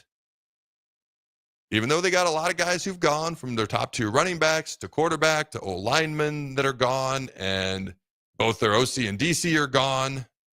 They got a lot of question marks, but they have probably the best offensive player in America, Jeremiah Smith, coming back, and the best defensive player in America, Caleb Downs, coming back. Not a bad way to start out the year when you're building out your roster anyways. I'm going to go with Penn State. Then I'm going to go with Ohio State, and I'm going to go with Oregon. Now, none of that really matters because once you get in the playoff, as we just discussed, all that matters is what you do in the playoff. But as far as the regular season wins, I'll take Penn State with 11. Let me see, Ohio State with 10. Oh, Oregon might have I don't know if they play each other this year. I would just predict Ohio State to win, but I'd put Oregon right after Ohio State. Okay, let's come back to Nebraska. And Minnesota's at 6.5, and then you've got everybody else. Okay, kind of below 6.5, 5.5 to 4.5 to 3.5. Over under on their win total. So when you look at Nebraska, you look at the schedule. Let's look at the first three games. You got Cincinnati. This is a Cincinnati team that struggled last year. They weren't great. I know a lot of folks, including myself, when I think of Cincinnati, I tend to go back to that team that made the playoff and Luke Fickell. That is not what Cincinnati was a year ago. This is a team that struggled. They brought in a whole bunch of new players this year, not really sure what to make of them or what they're going to look like. They really struggled a year ago. Nebraska's going to be the obvious favorite going into that Cincinnati game. Now, keep in mind, this is a Power 4 program. With the transfer portal era, you can make drastic improvements from one year to the next. And anytime it's the first game of the season, you never know what you're going to get right out the gate. This is supposed to be neutral site. It's not. It's going to favor Nebraska home field, like home field type S-type environment anyways, I should say. All right, Jake, what will Nebraska's record be? And we're going to do a later game-by-game kind of breakdown and prediction, one of our shows here in the next week or two. What do you think their record will be after their first 3 games? They play Cincinnati, Akron, and Houston Christian. Well, like you said, I mean, like, it got to at least be 2-1. But we all expect or hope that for Nebraska to be 3-0. But it could be challenging. Like you said, Thursday night, kicking off college football, week 1. Try to iron out the kinks. Maybe Cincinnati just had a better camp than Nebraska did. We'll see there. But you got to feel like Nebraska's gonna win that one if they. But the problem is, you felt that way with a lot of week 0 or kind of these Thursday night games Nebraska's had in the past and aren't quite can get off to the right start. Talk about changing our outlook of the season. A loss to Cincinnati would have us running around Lincoln with our heads on fire right out of the gate. Man. Yeah, and this Cincinnati was 5-7 a year ago. So are you saying 3-0? Is that your official prediction at this moment? And then we'll break it down a little bit more, like I said, in the future show. I agree with 3-0. I can't believe you said they got to be at least 2-1. So the alternate would be that they're 1-2 after those first 3 games, or 0-3. Yeah. When you said that, I was like, what? Oh, I didn't even know that was an option to be less than 2-1 after the first 3 games. No, I think they'll be 3-0. I think that Cincinnati game, it's weird. With that Cincinnati game, it's going to be one of 2 things. I don't think it's going to be a 10 to 14 point win. I think we're either going to beat them by like 28 points or it's going to be like a 1 to 2 point game. I don't know why I feel that way. And again, I got a lot more recon to do as this thing gets closer and the season kicks off and the game gets closer. But something in my body says we're either going to run them right off the field or it's going to come down to the last second. I don't know why that is. All right, Akron. All I can see is lightning anytime I hear Akron. That's all I can see is just lightning, that lightning storm from years ago. And then Houston Christian. I do have Nebraska 3-0 right out the gate, which is the next 2 opponents, man. I tell you what, Michigan's going to Michigan. Lots of question marks. And Michigan State's going to be exponentially better. Their quarterback, Aiden Childs, has the potential to be a dynamic playmaker. Their head coach, Jonathan Smith, worked borderline magic at Oregon State. Now he's at Michigan State. They're going into year 2. I'm not saying they're going to be like a playoff type team, but they're a team that at the end of the year, we could be looking up and they're like 8-4, ranked somewhere in the 20s potentially.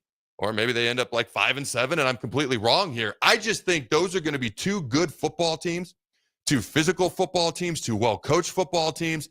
We get them at home.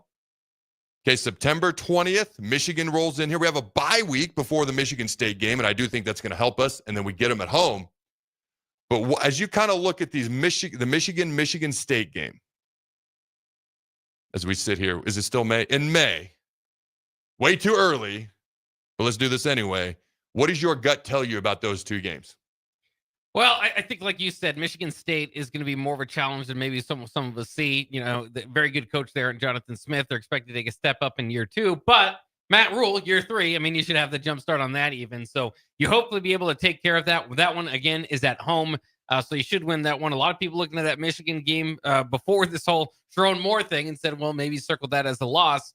I don't think either way you do. It's even if Sharon Moore does end up coaching that game, which I'm holding out hope for, the NCAA moves his ban up a few games. But I don't know why I'm holding out. That? I don't know why I'm holding out hope for it. I don't Is that a possibility? I think it should be. I don't know. The NCAA should have the power to say, hey, you don't get to choose when you. Yeah, we agree with your 2-game ban, but you can't choose when you have it.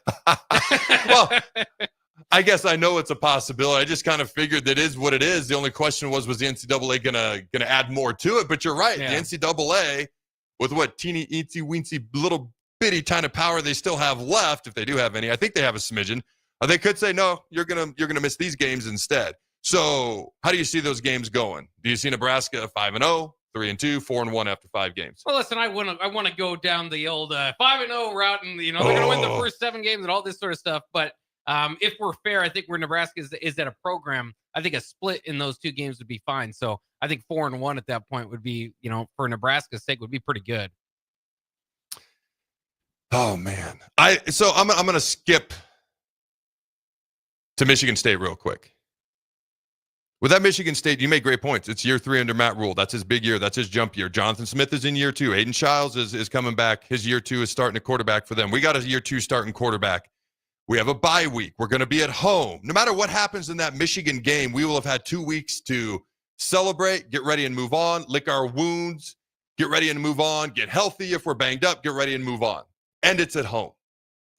So it's kind of one of those things where it's like all the intangible things that factor into a game should favor Nebraska, barring any information we just don't know right now, major injuries or whatever the case may be.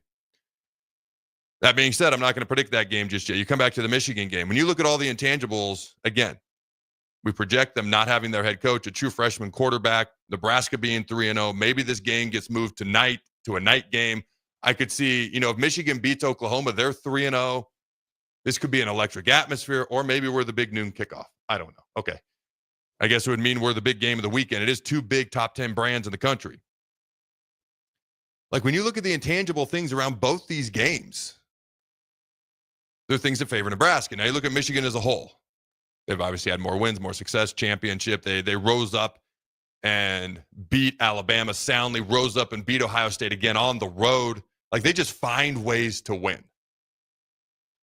These are going to be 2 good teams. I don't know that either one's great. They're going to come in here and try to do what they do. Be physical, play good defense, not beat themselves, not panic, let the crowd go crazy, and make you play 4 full quarters. Everything about that terrifies me as a Nebraska guy. Does it not terrify you, everything I just said, that they're going to try to make us do and they're going to try to do in here? Because there are things that we've struggled with. Yeah. So I'm with Jake. I think we're going to split. Because I'm like, oh man, maybe we upset Michigan and then we have a letdown versus Michigan State, or maybe Michigan beats us, but we bounce back off a bye week and beat Michigan State. I'm with Jake. I think we go 4-1 after that. All right, after those first 5 games. So next up is at Maryland, at Minnesota, Northwestern at home. Now Maryland's not projected to be very good this year.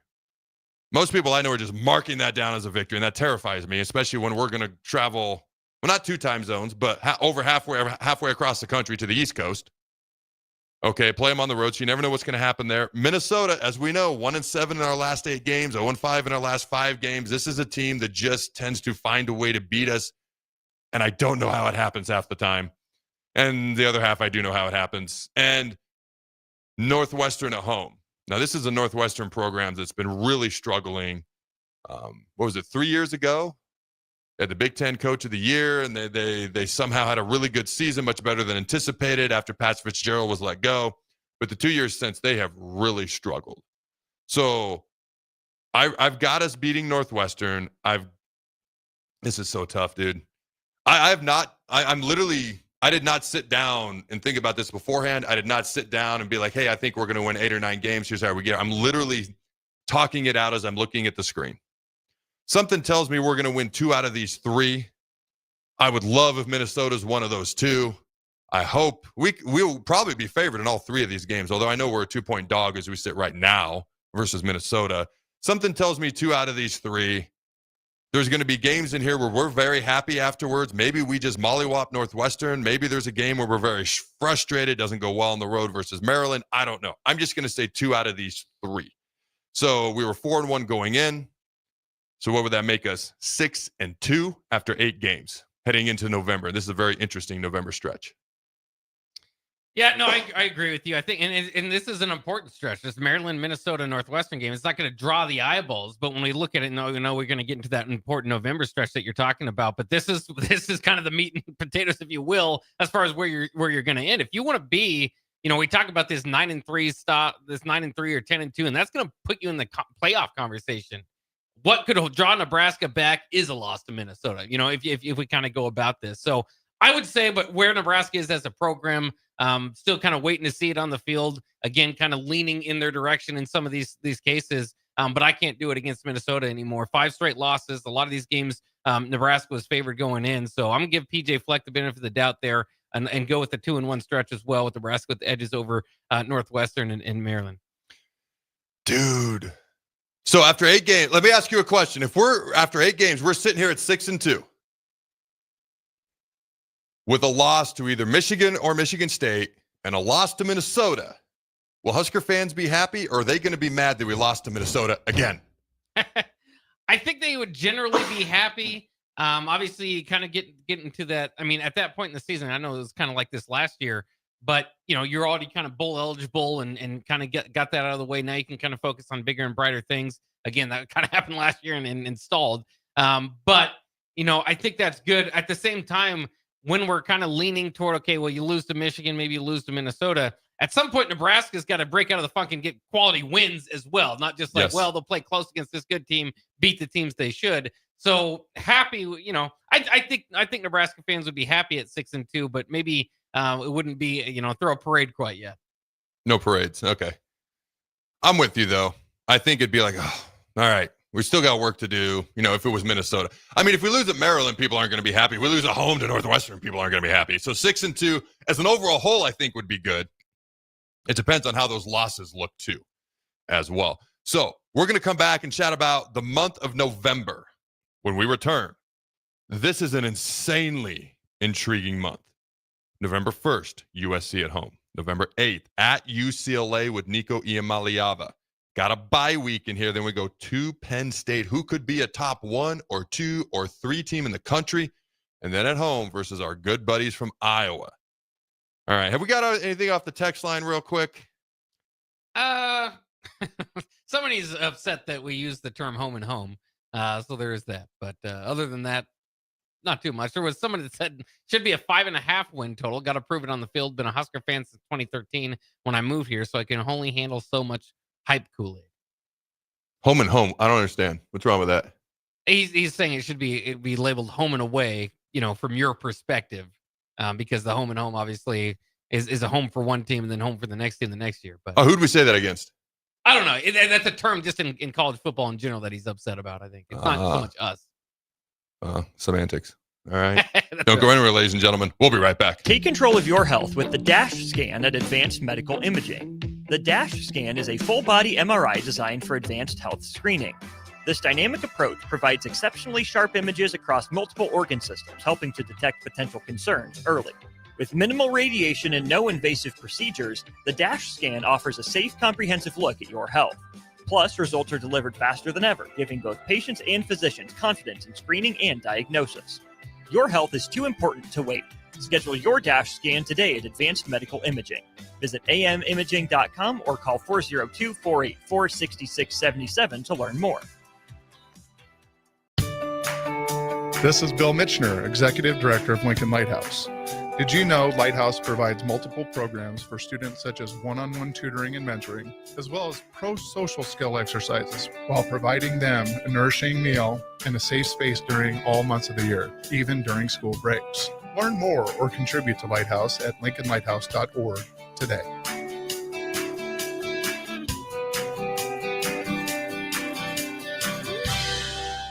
You grew up on cereal for breakfast and you graduated into drinking coffee at some point as an adult. Now there's a place in Lincoln where you can stay caffeinated but eat like you used to. Control Coffee and Cereal Bar brings Saturday morning vibes to every day with locally roasted specialty coffees, Lotus energy drinks, and tons of breakfast cereals with toppings. And did we mention they have video games to play while you're there too? Control Coffee and Cereal Bar open 7 a.m. to 5 p.m. Monday through Friday and 8 a.m. to 3 p.m. on the weekends at 15th and Pine Lake. I'm Karen Carr. I've been a realtor for 31 years. When I made a company change 12 years ago, I chose Lincoln First Realty, now NP Dodge. It's the oldest independently owned realty company in the country. Since becoming NP Dodge, we've continued our tradition of community involvement. Our management and staff are always available to offer support in marketing, technology, social media, and educational opportunities. Expand your career with NP Dodge. Call Eric at 402-434-2222. Make your move fun and easy with the help of Movers and Shakers. Movers and Shakers is homegrown, female-led, and ready to help make your transition to a new space as seamless as possible. They excel at residential and commercial moving jobs, as well as offer home cleanouts and junk removal services. Moving into a new place is stressful enough, so let Movers and Shakers ease the transition. Give them a call today at 712-899-6265 or book your move online at www.moversandShakersNE.com today. Spring sports are here and it's time to upgrade your equipment. But don't go rushing to your big box store. Play It Again Sports is your place to go for all spring sports equipment for baseball, softball, golf, and disc golf. Play It Again Sports has quality, slightly to gently used equipment, and 50% of their inventory is actually new equipment. And don't forget, buying from them is a great way to get new products with great discounts by also bringing in your used items for store credit or cash on the spot. Play It Again Sports at 48th and Vine. McKinney's Irish Pub in the Haymarket is your place for English Premier League soccer. On Saturday, May 10th, Wolves plays Brighton at 9 a.m., followed by Bournemouth versus Aston Villa at 11:30 a.m. On Sunday, Man United plays West Ham at 8:15 a.m., followed by Liverpool versus Arsenal at 10:30 a.m. Liverpool currently leads the standings with 82 points. You can find all this and more at McKinney's Irish Pub in the Haymarket, your place for English Premier League soccer located at 8th and P. In dealing with the high interest rates, it's very important that you get as much bang for the buck. And that's what our Remington Homes is all about. Bob Benish of Aspen Builders talking about Remington Homes, which makes the home building process easier and more affordable. People really enjoy being able to go to our website, which is remingtonlincoln.com, pick a plan, pick a price point, go through and build it yourself. You have a lot of options, whether you want granite, whether you want painted trim or other upgrades. Those are all options with our Remington Homes. People do not want to be married to their house payment. They want to get a nice house with nice finishes in a great area for an affordable price. And that's what Remington Homes are all about. Home building is easier with a Remington home from Aspen Builders at 423-6811. Online at remingtonlincoln.com. remingtonlincoln.com. Hi, Sean Callahan here for Coppell Chevrolet GMC, and they're having the biggest hail sale they've ever had. A huge opportunity is at your front door right now. Some of these cars we're fixing, some we're not, and some it's totally up to you. New Sierra starting at $15,000 off list. New Canyons at $8,500 off list. New body styles on the Acadias,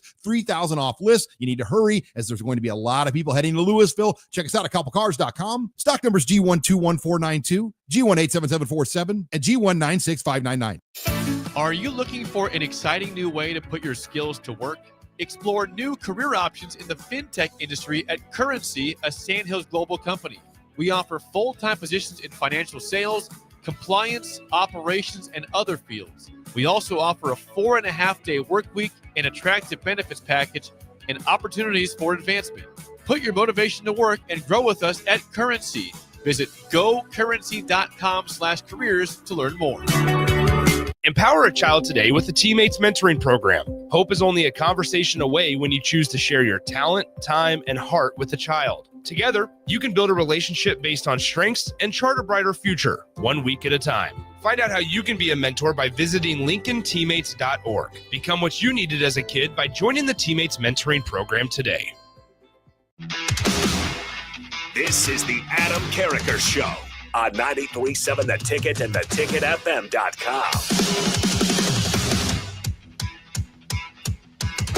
Couple of quick updates, ladies and gentlemen. Per On3 Sports, an Ohio representative has presented a bill to prevent Ohio State from being scheduled at noon.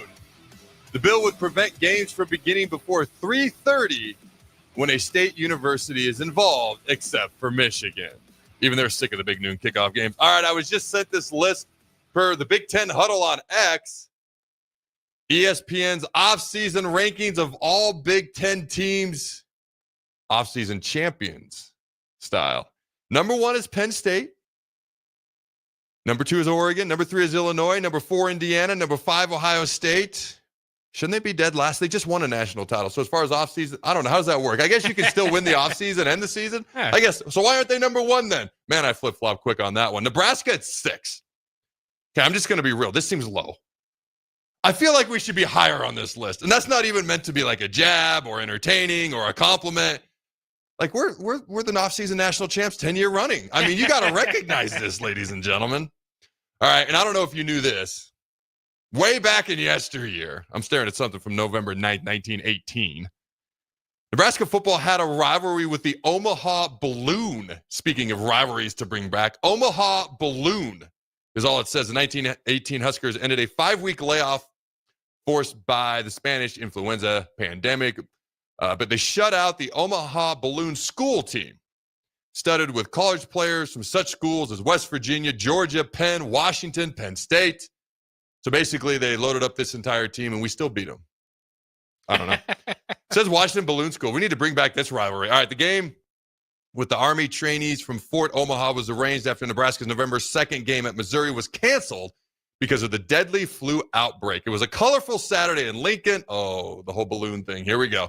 The balloonists brought with them a brass band, a live bear mascot, an airplane, and a big yellow balloon. With about 2 minutes left in the first quarter, quarterback Harry Howarth's 1-yard plunge gave Nebraska a 6-0 lead. In the second period, halfback Elmer Schellenberg, hope I said that right, ran 14 yards to the 1-yard line and scored there for a 13-0 advantage. And Nebraska ended up beating the Omaha Balloon School 19-0. Talking about rivalries from yesteryear. All right, I just thought that was a little bit intriguing. Anything out the text line real quick, Jake, or should we dive into the month of November? That's certainly interesting. I'd like to invite the Balloon School back just to get that live bear on the sideline once again. As long as you're on the sidelines with it, I'm all about it, man. Big Daddy Travis, I thought, had an interesting quote. I want to make you, I know as we're getting closer to the November breakdown, but he says, Cincinnati is going to tell us everything we need to know. We struggle. It will be a long, tough season. Don't drink the Roulade, he says. Ooh. Do you agree with that? Because I do think Cincinnati, while Nebraska could lose that game and bring us back to the, losing week 0 against Illinois and all that sort of those thoughts again. Cincinnati, again, we explained from the beginning, it's tough in week 1 for one thing. The other thing is Cincinnati, even though they weren't a good record last year, they did beat Arizona State. Arizona State didn't just pack up and say, well, that's our season. It's going to be tough. They ended up making the playoffs and winning the Big 12. That's a fair point. It's a fair point. No, so I've mentioned this before. I remember last offseason, all right, there were a lot of national pundits who were just like, Nebraska will be 7-0, and they go through the games. Check, check, check, check, check. And I remember thinking, like one of them was Joel Klatt. And I'm like, Joel, you know way too much about football and the ups and downs and the swings and the momentum and the injuries. The guys get banged up and that ball, it's shaped funny and it bounces crazy. Like I was like, this is crazy to just say check, check, check, check, check, like it's automatic. No, Cincinnati, I think that's why my gut says we're just going to be better and run them off the field, or it's going to be chaos week 1. It's going to be insanely close. Like I don't predict a 7 to 14 point win. I predict a blowout or an insanely close game, because either they're going to really still struggle and we're going to be really good, or they've made leaps and it could be interesting because it's the first game of the year. I think that's why my gut says that. All right. But he's right. Every game is a battle. Like even the Maryland game, where I've heard some people go, just mark it down as a win. No. We're traveling halfway across the country, going to a different time zone. That's not a gimme. You look at Northwestern coming into Lincoln. I mean, I don't know. There's been too many years when Northwestern's played us way tougher than I thought they should. Like, it is a battle each and every week. I agree with that comment. All right, right out the gate, USC. This is a USC team. USC never lacks for talent, never lacks for athleticism, never lacks for ability.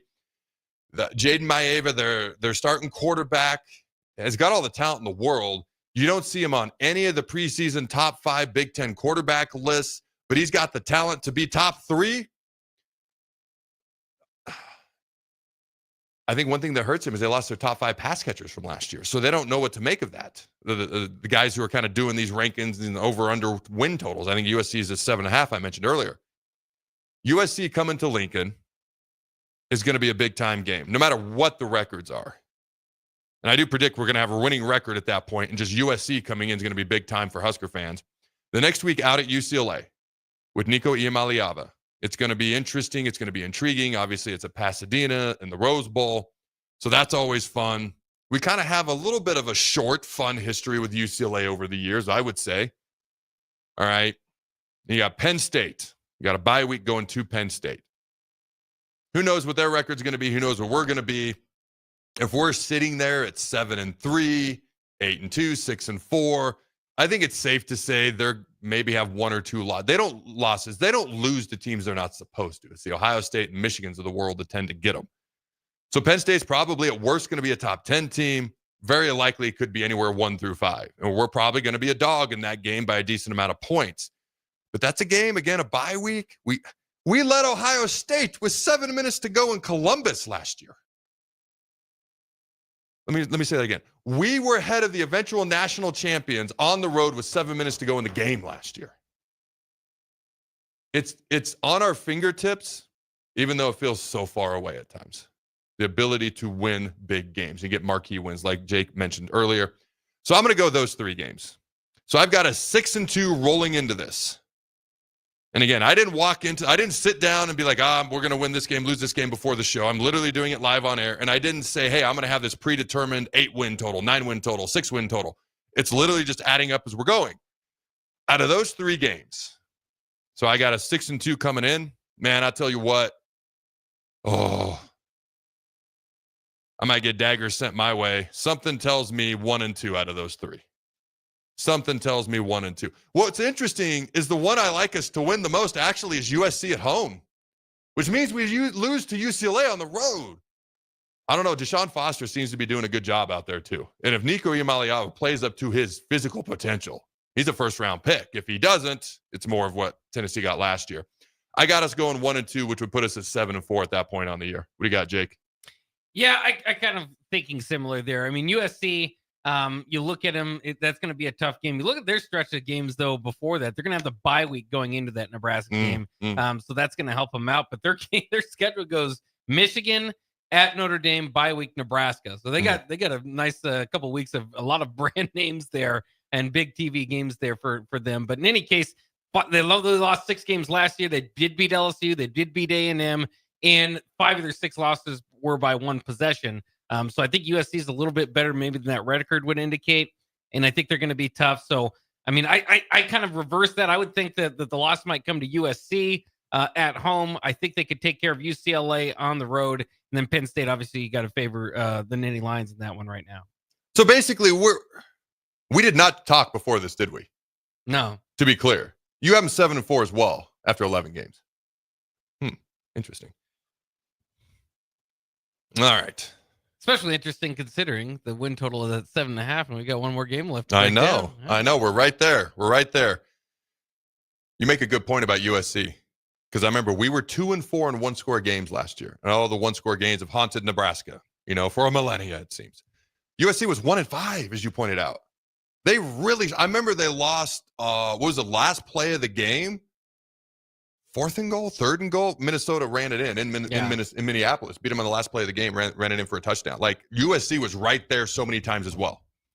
Like I said, they don't lack for talent. They just don't always, their defense is better. They don't always play the most disciplined football. Iowa, in Lincoln, Black Friday.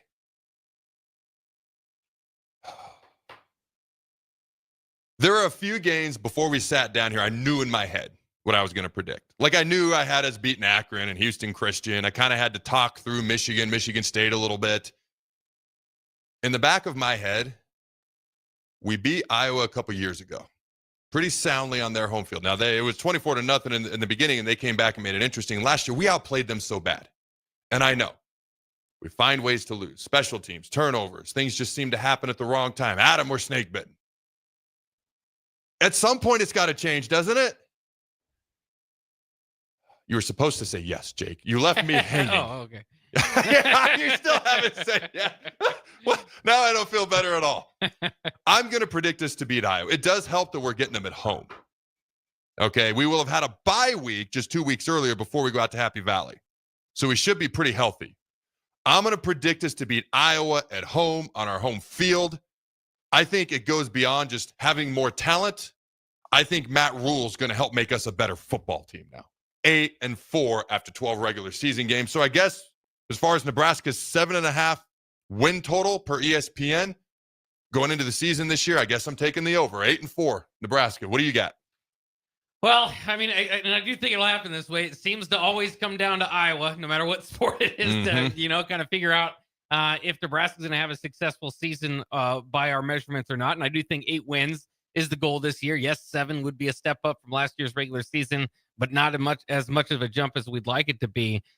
Like you said, I mean, there's always all sorts of ways to break this down. Nebraska can have the edge, and they've always have the edge. But Iowa's a program that we know is going to play and put up a good football game there. So I've got to favor Nebraska simply being at home as well. But it's not like I feel great about it. I'm not running out to Vegas and saying, "Oh, the 7.5 Definitely over for Nebraska. I see them getting to 8-4. That would probably be my official record prediction right now, and I'll give them Iowa. I don't completely feel, I picked Minnesota and USC to beat Nebraska. I'm not completely sure that that's going to happen. So, kind of making up on your past math there, but it's tough when you say it comes down to Iowa, because all I've known for the last couple of years is when it comes down to Nebraska and Iowa, Nebraska should win, but they don't. Well, if we're going to turn the corner, in other words, start winning 8, 9, 10 games, you got to win games like that. If we're going to turn the corner, it's got to happen. This is crazy because let's say Nebraska does beat USC. All of a sudden, now we're 9-3. Let's say Nebraska doesn't beat USC and we get upset in the first game by Cincinnati. Now we're 7-5. I could see us beating Michigan potentially. I could see us beating Michigan State. I could see us losing both those games. I really could. I'm not trying to talk out of both sides of my mouth. We could go anywhere from, I wouldn't think worse than 7-5, but 7-5. And who knows? Freaking Indiana went 11-1 last year. We're actually playing a few more teams than they did a year ago. All right, 10-2, 9-3. I feel good about 8-4 until I see something on an actual football field, one way or the other. All right, ladies and gentlemen, should we save the NBA talk for tomorrow a little bit? I think we should. All right, so we'll talk about the NBA tomorrow. We got a couple of clips there. Just some real interesting things behind the scenes. I don't want to rush through it, so we'll talk about that tomorrow. But I got a whole plethora of interesting things for our last segment today. Don't go anywhere. Are you ready for a new opportunity? Check out Sandhills Global. Join a dynamic team where your skills are valued and your career can soar. We offer full-time positions with a 4.5-day work week, competitive pay, excellent benefits, and a positive work environment. From IT and marketing to sales and finance, we're looking for talented individuals like you. Apply today at sandhills.jobs and take the first step towards an exciting future. That's sandhills.jobs. Don't wait. Apply now. Make your move fun and easy with the help of Movers and Shakers. Movers and Shakers is homegrown, female-led, and ready to help make your transition to a new space as seamless as possible. They excel at residential and commercial moving jobs, as well as offer home cleanouts and junk removal services. Moving into a new place is stressful enough, so let Movers and Shakers ease the transition. Give them a call today at 712-899-6265 or book your move online at www.moversandShakersNE.com today. National Electrical Safety Month is held every May to raise awareness about the importance of staying safe around electricity. Visit les.com/safety for safety tips on power lines, tree trimming, storms, and so much more. Hi everyone, Kendall Warnock, A1 Automotive in downtown Lincoln. Spring is here. Summer is fast approaching. With weddings, vacations, and weekend getaways on your mind, do not let car issues prevent you from getting where you need to be. Car problems shouldn't be something that you put up with. Let us get you back on the road in comfort and safety. We diagnose all makes and models from Porsches to Hondas, Toyotas, and Chevrolets. We fix a variety of issues with all of them with our talented techs and our experienced staff. A1 Automotive at 11th and L, downtown Lincoln, always honest answers. Hey, I like your new car. Thanks. Could you stop at this coffee shop? I need a cup of joe. Press that little red button. Hey, an entire coffee machine just came out of your dashboard. Yep. More things should be built in, like the multiplier in Mega Millions from your Nebraska lottery. It's one of the new enhancements to the game, along with bigger jackpots and better odds. Oh, that coffee is a little strong. Press the blue button. What's that? Cream dispenser. $5 Mega Millions top prize odds, 1 in 290 million.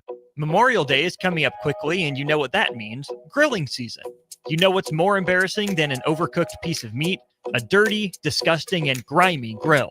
Let the pros at Husker Grill Cleaning get you ready for grilling season. They'll take your grill apart piece by piece, scrub every inch, and reassemble it so your grill can look and perform its best. Visit their website at huskergrillcleaning.com today to schedule your appointment. Husker Grill Cleaning, serving Lincoln, Omaha, Malcolm, and more. Ticket listeners know a dream team when they see one. At Applied Connective, we've been in the game for 20 years and have developed a team of world-class leaders in all things IT, from cybersecurity and Microsoft products to physical security, audio-video, infrastructure, business phone systems, and anything in between. We'll help you leverage technology to become your most secure, efficient, and profitable. Head to our website to check out real reviews and testimonials and sign up for a free tech consultation. We can show you where you might be vulnerable, inefficient, or overspending. It's a game changer, and it's totally free. Claim yours right now at appliedconnective.com.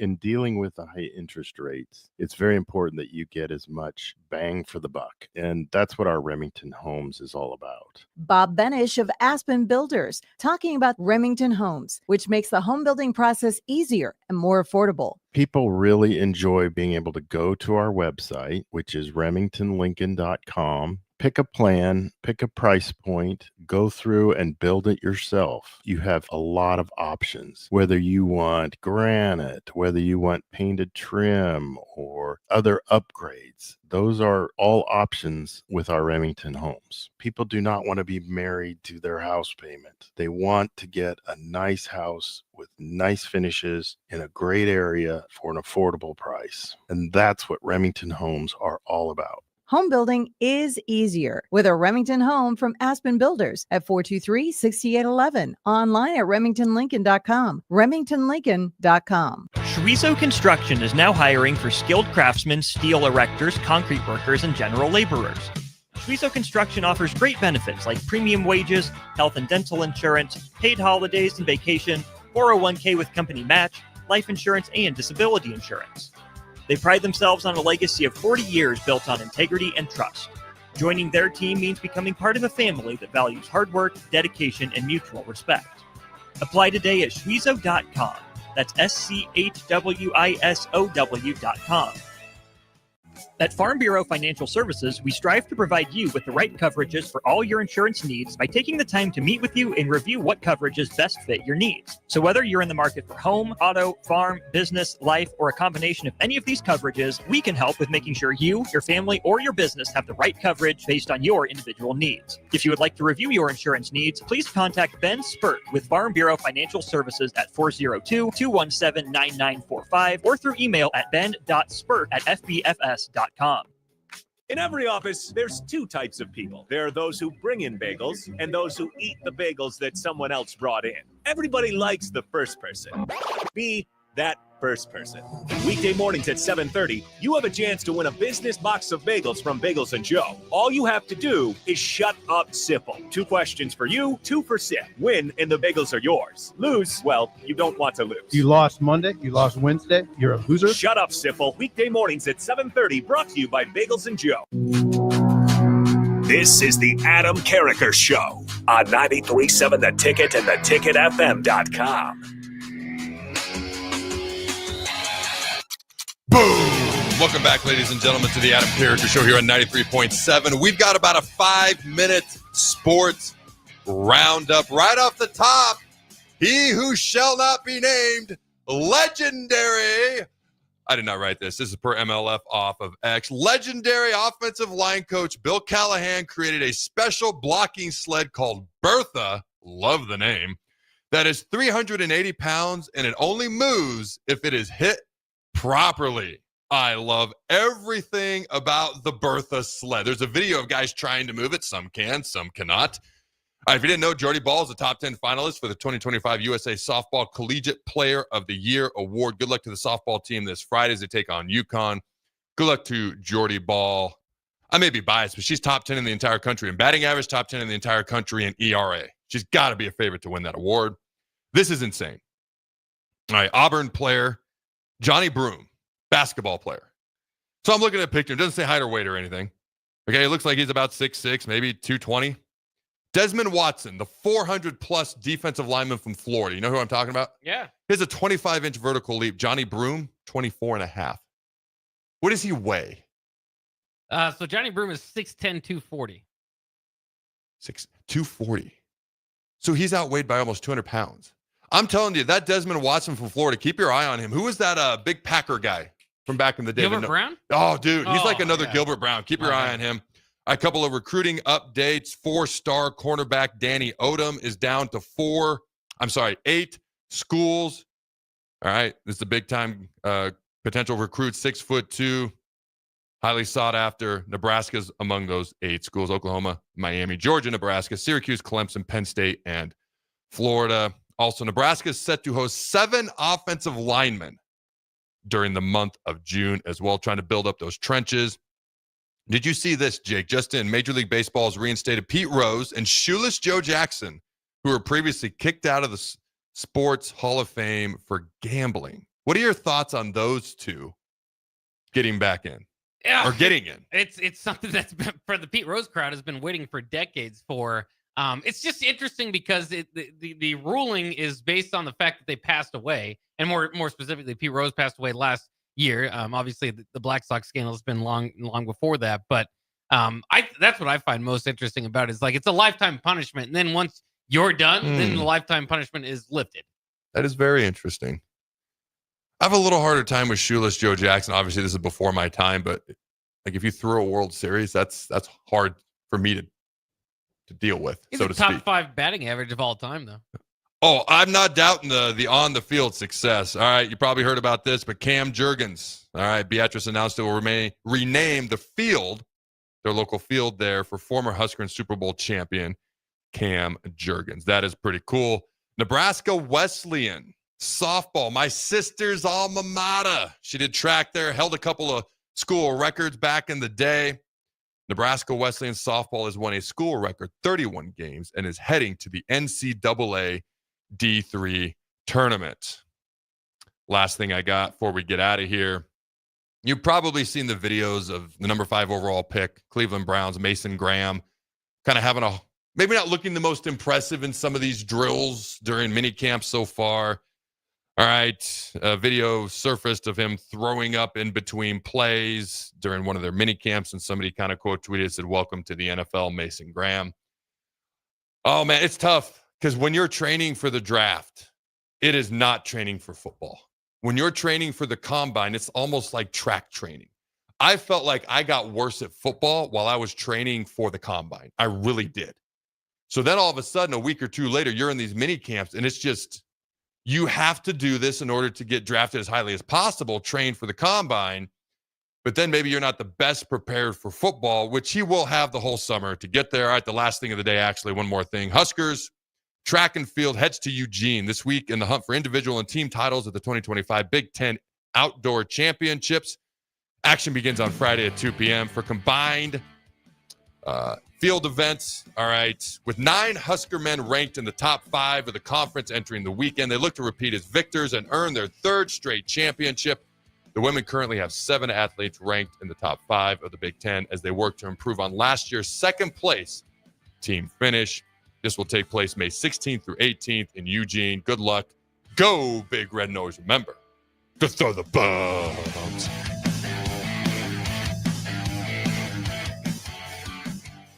McKinney's Irish Pub in the Haymarket is your place for English Premier League soccer.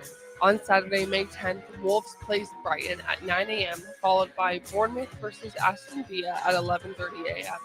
On Sunday, Man United plays West Ham at 8:15 a.m., followed by Liverpool versus Arsenal at 10:30 a.m.